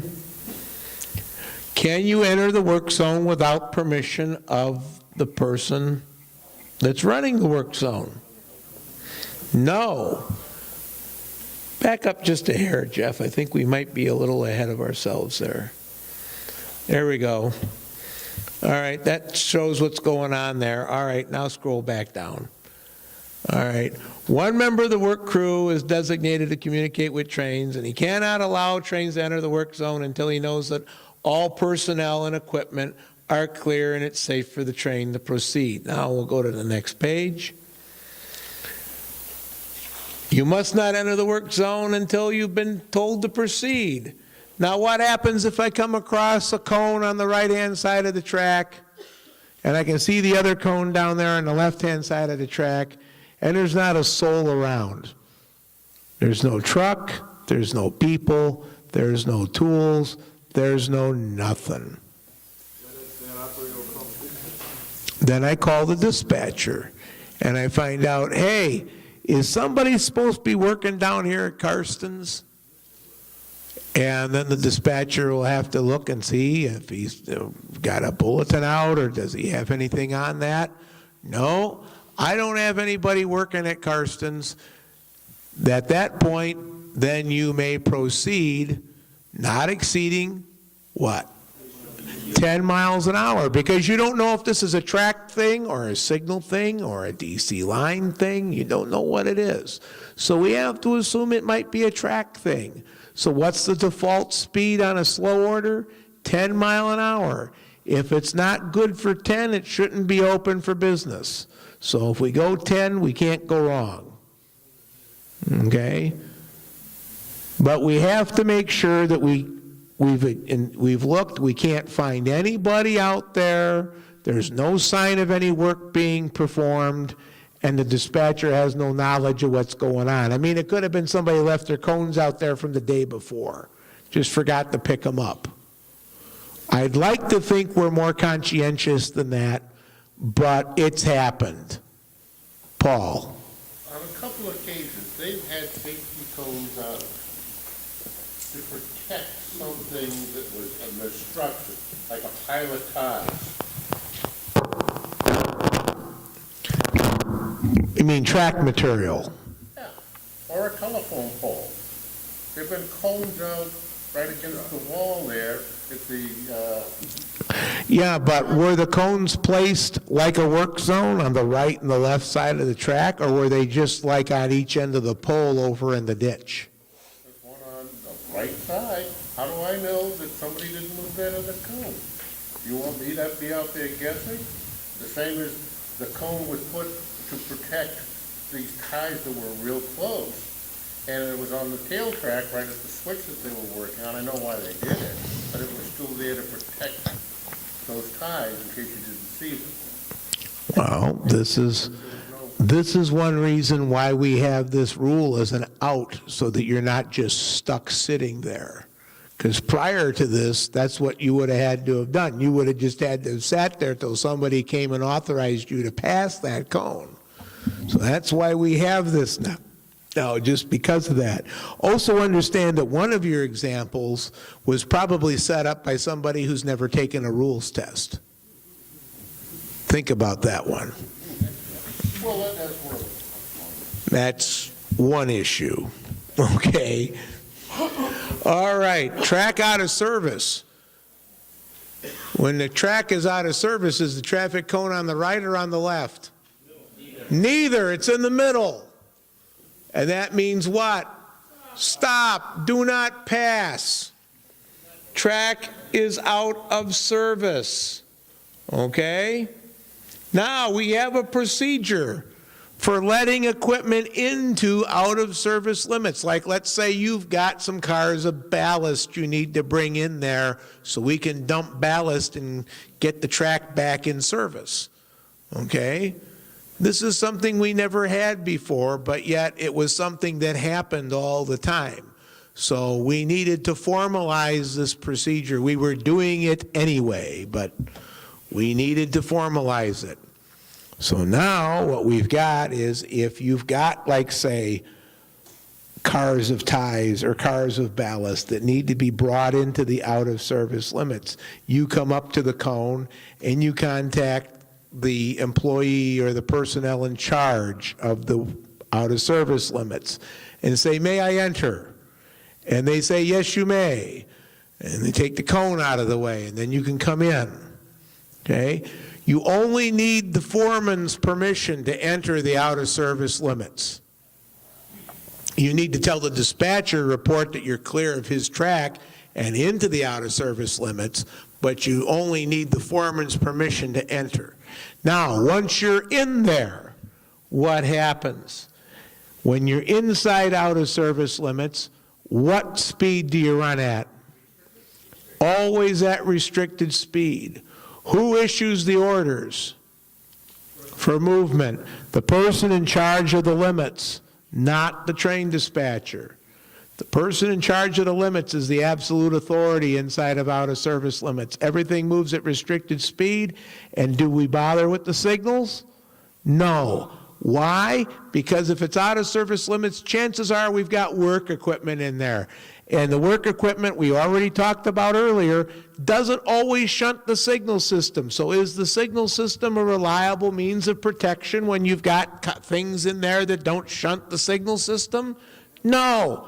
So forget about it. Run at restricted speed. Don't hit anything. Okay?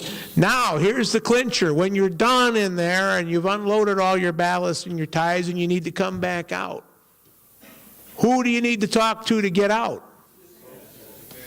I need to talk to both of them. I need to talk to the foreman in charge to say, may I leave? And get his permission to take your leave. But then you also have to call the dispatcher and say, hey, can I come back onto your railroad? I'm done in the out-of-service limits. I need to come back on the live railroad.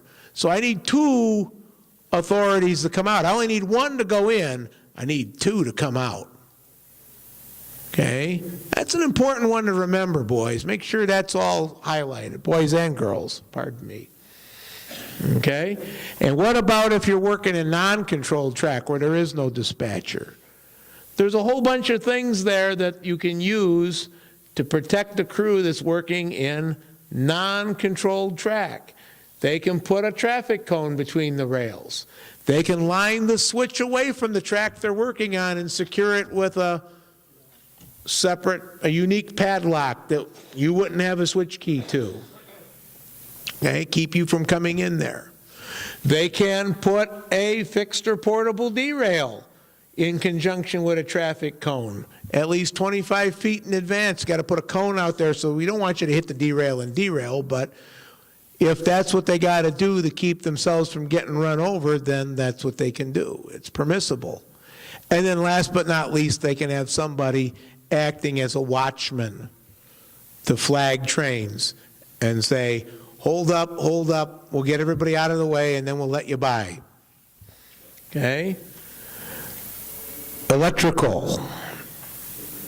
Anytime you see a wire down, you must always consider it energized. Even if up, down, wherever it's at, all wires are always energized at all times. It's just like expect a train on any track in either direction at any time. Expect any wire to be energized at any time.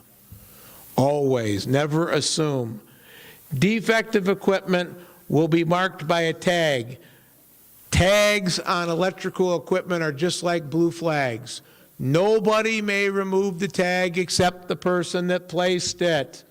And you may not touch it, you may not move it, you may not monkey with it when there's a tag applied.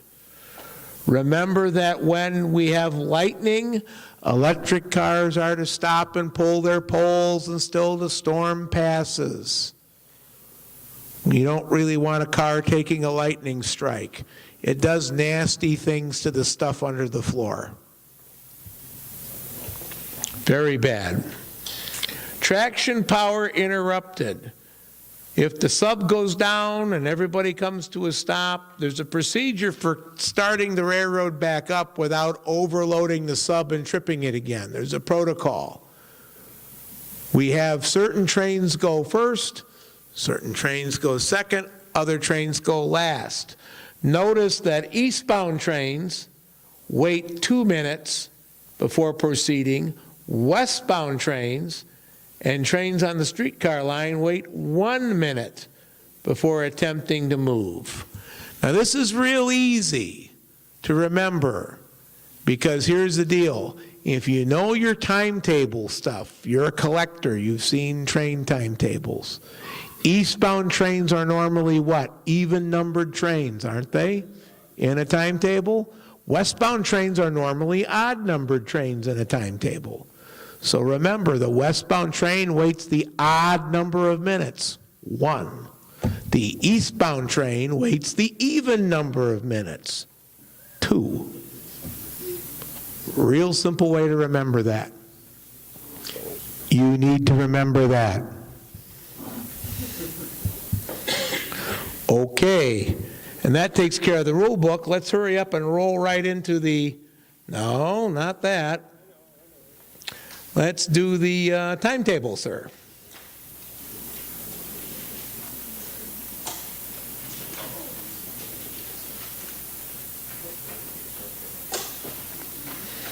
Okay, timetable number 2.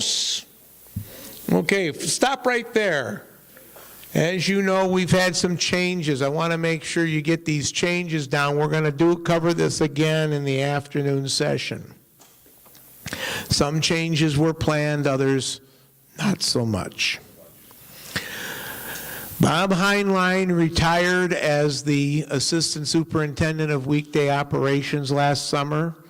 He's got to spend more time taking care of his wife, Pat. He didn't want to take away from his work in the shop, working on the L cars and on some other projects. So he asked us to kindly find a replacement. And I said, Bob, find your own replacement. And Bob did. He found Fred Zimmerman. Fred, put your hand up there. Fred is our new Assistant Superintendent of Weekday Operations. Kindly make the note. It's in the summary bulletin, but kindly make the note there to replace Fred in place of Robert as Assistant Superintendent weekdays. And there's his contact number there. So add him on page 2. And of course, the one we really weren't expecting a couple weeks ago, Ed Rosengren. We lost him rather unexpectedly. And as you all know, we spent a lot of time this winter going to wakes. Way too much time going to wakes around here. Sadly, Ed's shoes are going to be awfully hard to fill. We don't have any intentions of attempting to fill that position at this time. But just because there's room in the book right there, we had already decided before Ed's passing to bring Larry Stone aboard as a second train master. So you can put Larry and his contact number in place of Ed, just because that's just where it fits in the book. Now, Larry and Steve are both on the hierarchy in the same spot. They're not, but Larry's main job is going to be helping to coordinate the training, to make sure that we get classes set up when we need them, talk to the equipment departments, and make sure when something new is going to be coming online that we get some classes lined up so that we've got operators to run this stuff when it's released for service.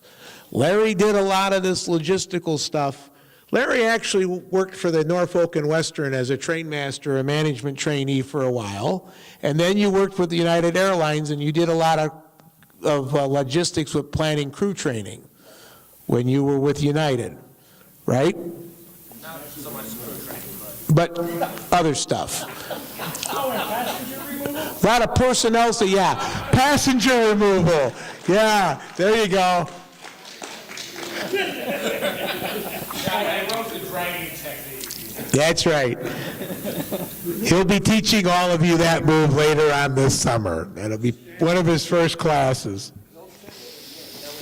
We'll have lessons on how to drag our guests off the cars. Let's just say, though, that Larry has a lot of experience with assigning personnel and allocating personnel for jobs and things. And so he's going to help Jim and I with making sure that we get people slotted, the right number of people slotted. We don't need 40 people qualified to run the Northwestern Elevated 24. But we do need more people qualified to run, like, say, CA&E steel cars. So we kind of have to balance the demand and the desire. And Larry's going to be the guy that's going to be primarily responsible for balancing demand and desire with things. All I can tell you is that the more you come and help out, the better chance you have of getting a slot for training for new stuff. So we're going to give preference to people that come out and volunteer and actually work the public service. So if you just come out and want to parade around on Members Weekend, you might still get in the class, but the guy who comes out every other weekend and helps out is probably going to get a slot ahead of you. I'm just telling you right now, that's the way it's going to work, pretty much. I'm not too far off on that, am I? Pretty good, okay. Resource allocation, that's right. And the other thing we've done is Mr. West is listed as crews and records. We've kind of split crews and records. Mr. West is still in charge of crews, but Mr. Henry Vincent has been doing a yeoman's job of handling the records, the hours of service stuff, and filing all these paper records of these rules exams and the training sheets and everything, and keeping it all sorted out in the file cabinets. And because of that, we're going to kind of break up crews and records, and Jim is going to be crews, and Henry's going to be records. So Henry is our chief clerk. It's a very railroady title. He's the chief clerk now. So those are our changes that you need to make note of on page 2. And with that, let's move on. That's page 2, where we have the officers. Back up. All right.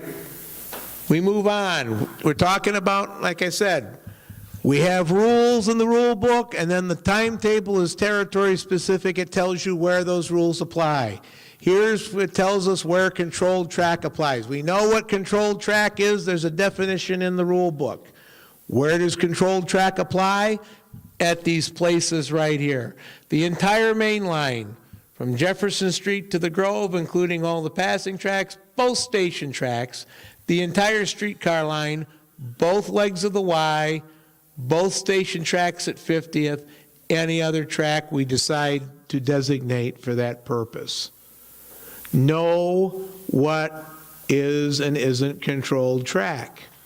You know, we've asked you that question for years. Which of these is controlled track? Which of these is not controlled track? Don't think it's going to be any different today. Might not be worded exactly the same, but I guarantee you, you're going to need to know what track around here is controlled track. Where are the bulletins and general orders and notices posted? In the hallway where you sign in to go to work. The duty station in the hallway of the museum office. Hours of service. Hours of service forms run for a calendar month unless you fill one up, and then you can start a second one. All right? Enter each tour of duty on a separate line. We already talked about what has to be on that hours of service. Your name, what your job you're working, the highest number bulletin in effect, your time on duty, your time off duty, your totally elapsed time on duty. Hey, we already talked about that. This is a sheet that goes in the book. Every tour of duty is a separate line. You keep using that same page for the entire month unless you fill it up and then you start a second page. Yes? If you're working on 2 or 3 trains on the same day, back and forth from one to the other. Is that all on one line or separate lines? What are you doing? Conductor on both of them? Motorman on one, conductor on the other? Could be conductor on both, could be motorman on one, conductor on the other. Bob? What I do is just put myself down as utility in that case. You could put yourself down as utility. You could just put train and engine service. It doesn't change anything. It's still your total aggregate time on duty. The hours don't accrue differently because you were a conductor or you were a motorman. As long as you weren't a dispatcher. Yes. One line with the total aggregate time on duty. And you can just put train and engine service. Close enough. All right. And as we mentioned before, in order to make sure that we don't run afoul of this 14-day cycle thing, no one may work more than 6 days in a row unless we authorize it. Standard time, we talked about standard clocks. You got to check your watch against the standard clock every day at the beginning of service. Where are the standard clocks? In the hallway of the office where you sign up. In the East Union Depot. In Spalding Tower. Know where the standard clocks are at. There be 3 of them. Duty station, depot, tower. Okay? All right, noise abatement. 1 hour after sunset until what time the next morning? 8 o'clock, unless it's Sunday. 9 o'clock on Sunday. All right? You need to know when the whistling restrictions are in effect, not so much all the stuff about it, because whistling restriction means just that. Don't be blowing the damn whistle. Okay, I don't need to go through all that. Just know when those restrictions apply. 1 hour after sunset until either 8 or 9 in the morning, the next morning. Grade crossing malfunction, we talked about that. We talked about how if the termites eat the post and the crossbuck falls over, that's considered a failure of our crossing protection system. We are now required by federal law to have a voicemail system that is available 24 hours a day for people to report a problem with one of our 2 public grade crossings. Okay? We have that voicemail box set up. It is required. The big railroads have to have that phone staffed and answered 24/7, 365. We don't have to do that thanks to the work of Bob and his crew at ARM, and that they got us an exception for that. But we have to maintain a voicemail box where people can leave these reports. And it is mandatory that we check that voicemail before even one wheel turns on the property in the morning. This has to be checked before even the first yard move starts. That voicemail must be checked. Who is responsible for making sure that voicemail is checked? The train dispatcher. The train dispatcher is personally responsible for making sure that voicemail has been checked. There's a little log book right there that has to be signed that says the voicemail was checked on such and such a time, on such and such a date. There were no messages, there was a message, there wasn't a message, whatever it is.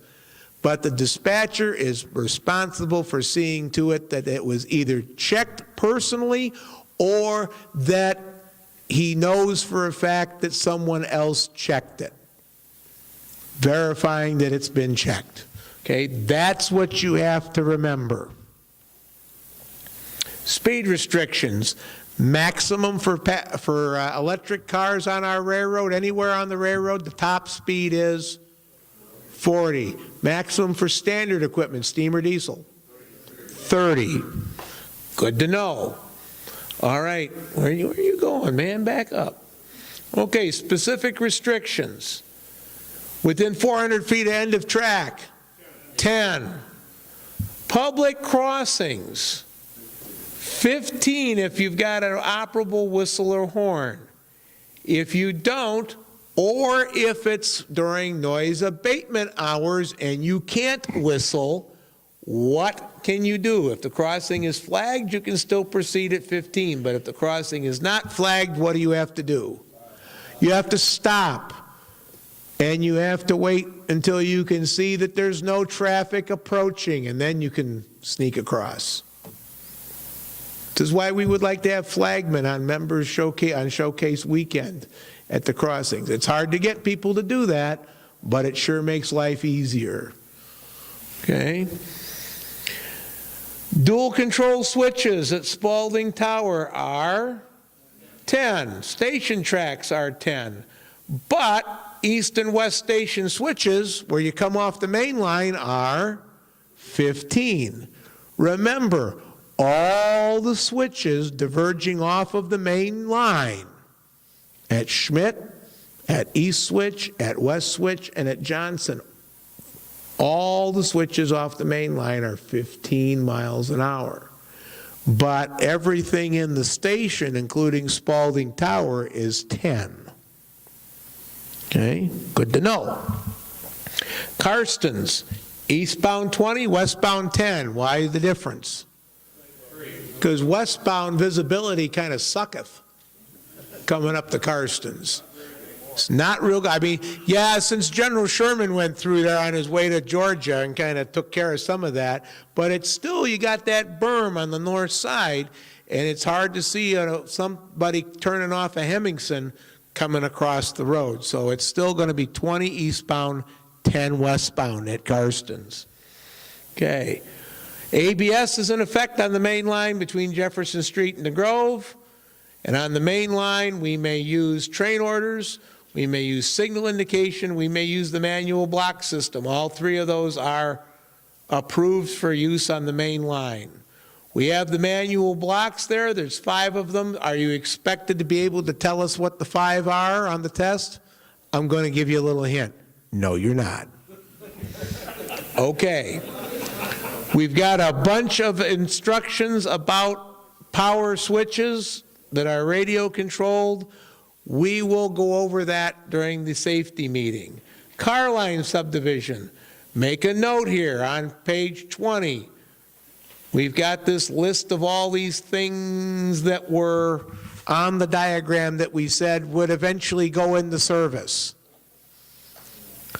According by the summary bulletin that was posted at the first day of operations. Now, you can cross off the bottom 4. They're all in service now. The steam service lead is now a spring switch. There's a routing indicator on it for facing point moves. The Y switch at Central Avenue is powered up dual control, and there's routing indicators on it in both directions. We will go over that in some detail during the safety meeting. You do not need to know that for the exam. I'm telling you this now so that you can cross these items off in your timetable, if you haven't done so already. Okay, what's the maximum speed on a streetcar line? What's the maximum speed in the yard? Going to need to know both of those. Okay. Authorized methods of operation. Current of traffic on the streetcar line is what? Is that the only place where current of traffic is allowed on our railroad? Yes, it is. What is the normal position of a switch on the streetcar line? Line for the streetcar line. Remember, routing indicators notwithstanding, the routing indicators are not tied to the normal position of the switch. They're tied to the physical direction that you're line to go, straight ahead, left, or right. That's a change from the previous rule book. Okay? Very extensive instructions on the Y switch at Central Avenue. We will go over those in the safety meeting. You will not be required to know that information for the exam. Okay? Know that there's a close clearance safety stop required any time that there's equipment or anything within how many feet of your track? 10 feet.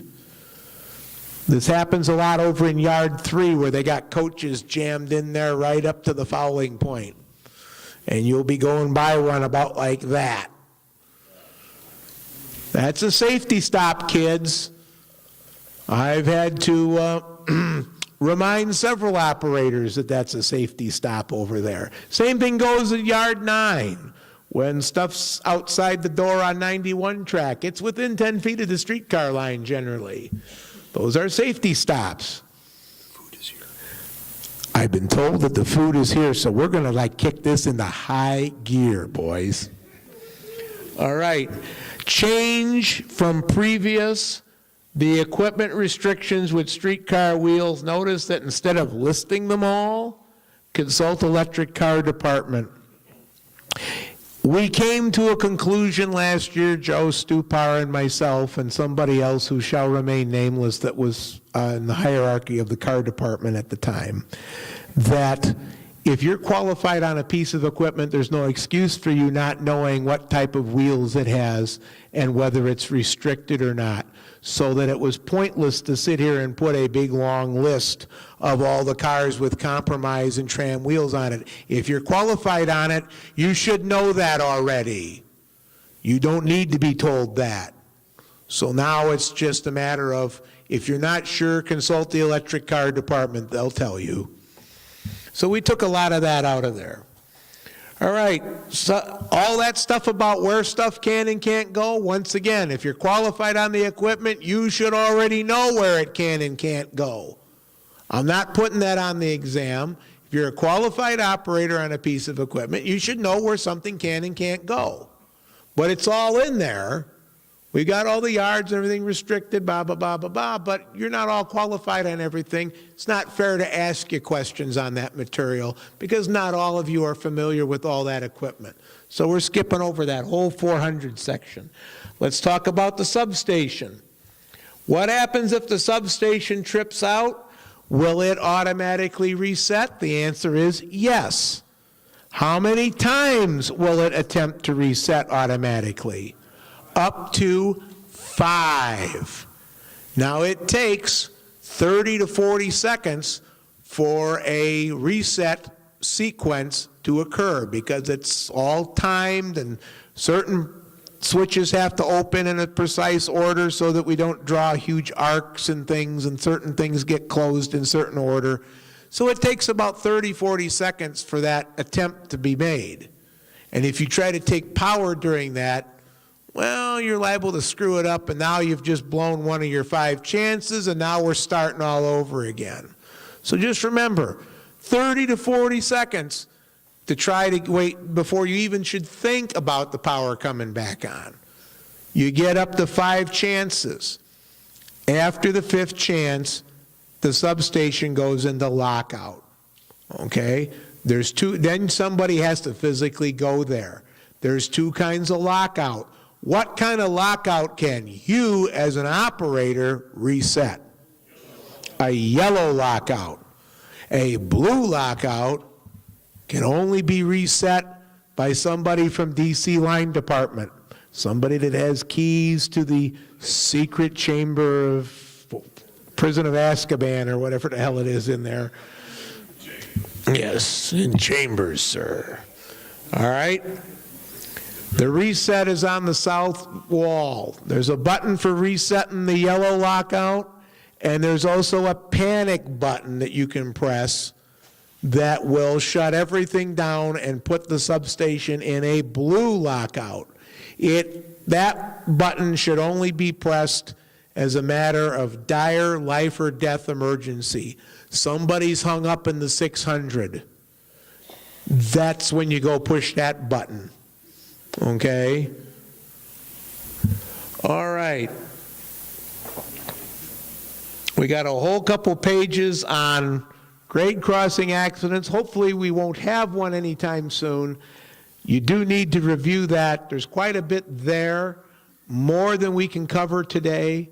So it's more than I can ask you on the exam, but know that there's a very specific procedure for that. You should be at least familiar with it, at least know where to look in the book for it. If it ever happens to you, at least you have it in the book to refer to. All right? If nothing else, know what page to turn to so you can read it and follow it. Okay?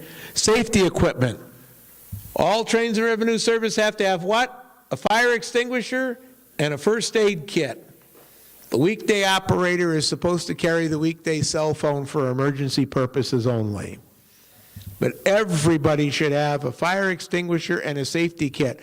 Joel Arndt made up these nice yellow tackle boxes. They have first aid supplies in them. They also have a small ABC extinguisher in them, so we don't have to drag the stuff in and out of the station closet every day like we used to. Most cars have a kit like that installed. We'll talk more about them this afternoon. If you're running something that's not in normal service, you may still have to go grab a fire bottle and a first aid kit out of the depot. But most of our regular equipment has been equipped with a first aid kit, a yellow tackle box, and those have been set up by Joel Arndt. Okay? The AEDs, the defibrillators, we used to say that anybody could use them because they were idiot-proof. The state of Illinois said, no, no, no, no. You have to take a class on them. You must be certified to use the idiot-proof defibrillation machine. So they're still in the diner annex lobby, and they're still in the operator's office at the depot. They're still in a box that if you open the box, it'll sound an alarm in the office. So once that door is open, Jerry? No alarm? Gone. Alarm is gone. But you better not be monkeying with it unless you've got a card in your pocket saying you've been trained to use it. A visitor wants to use it, that's up to them.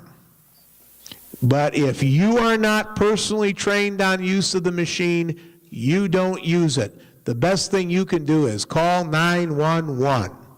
And if somebody in the area is trained in using it, you can point out to them it's over here, then let them use it, and then once you've called 911, then if you can help that person or they want your help, you're welcome to do so. But unless you're trained in how to use one of these things, keep your hands off. That is a change from what we used to say. Okay. Car talks. Try not to look down at your shoes while you give them. Okay? People like eye contact. I know you don't. Most people do. That's it. Let's eat.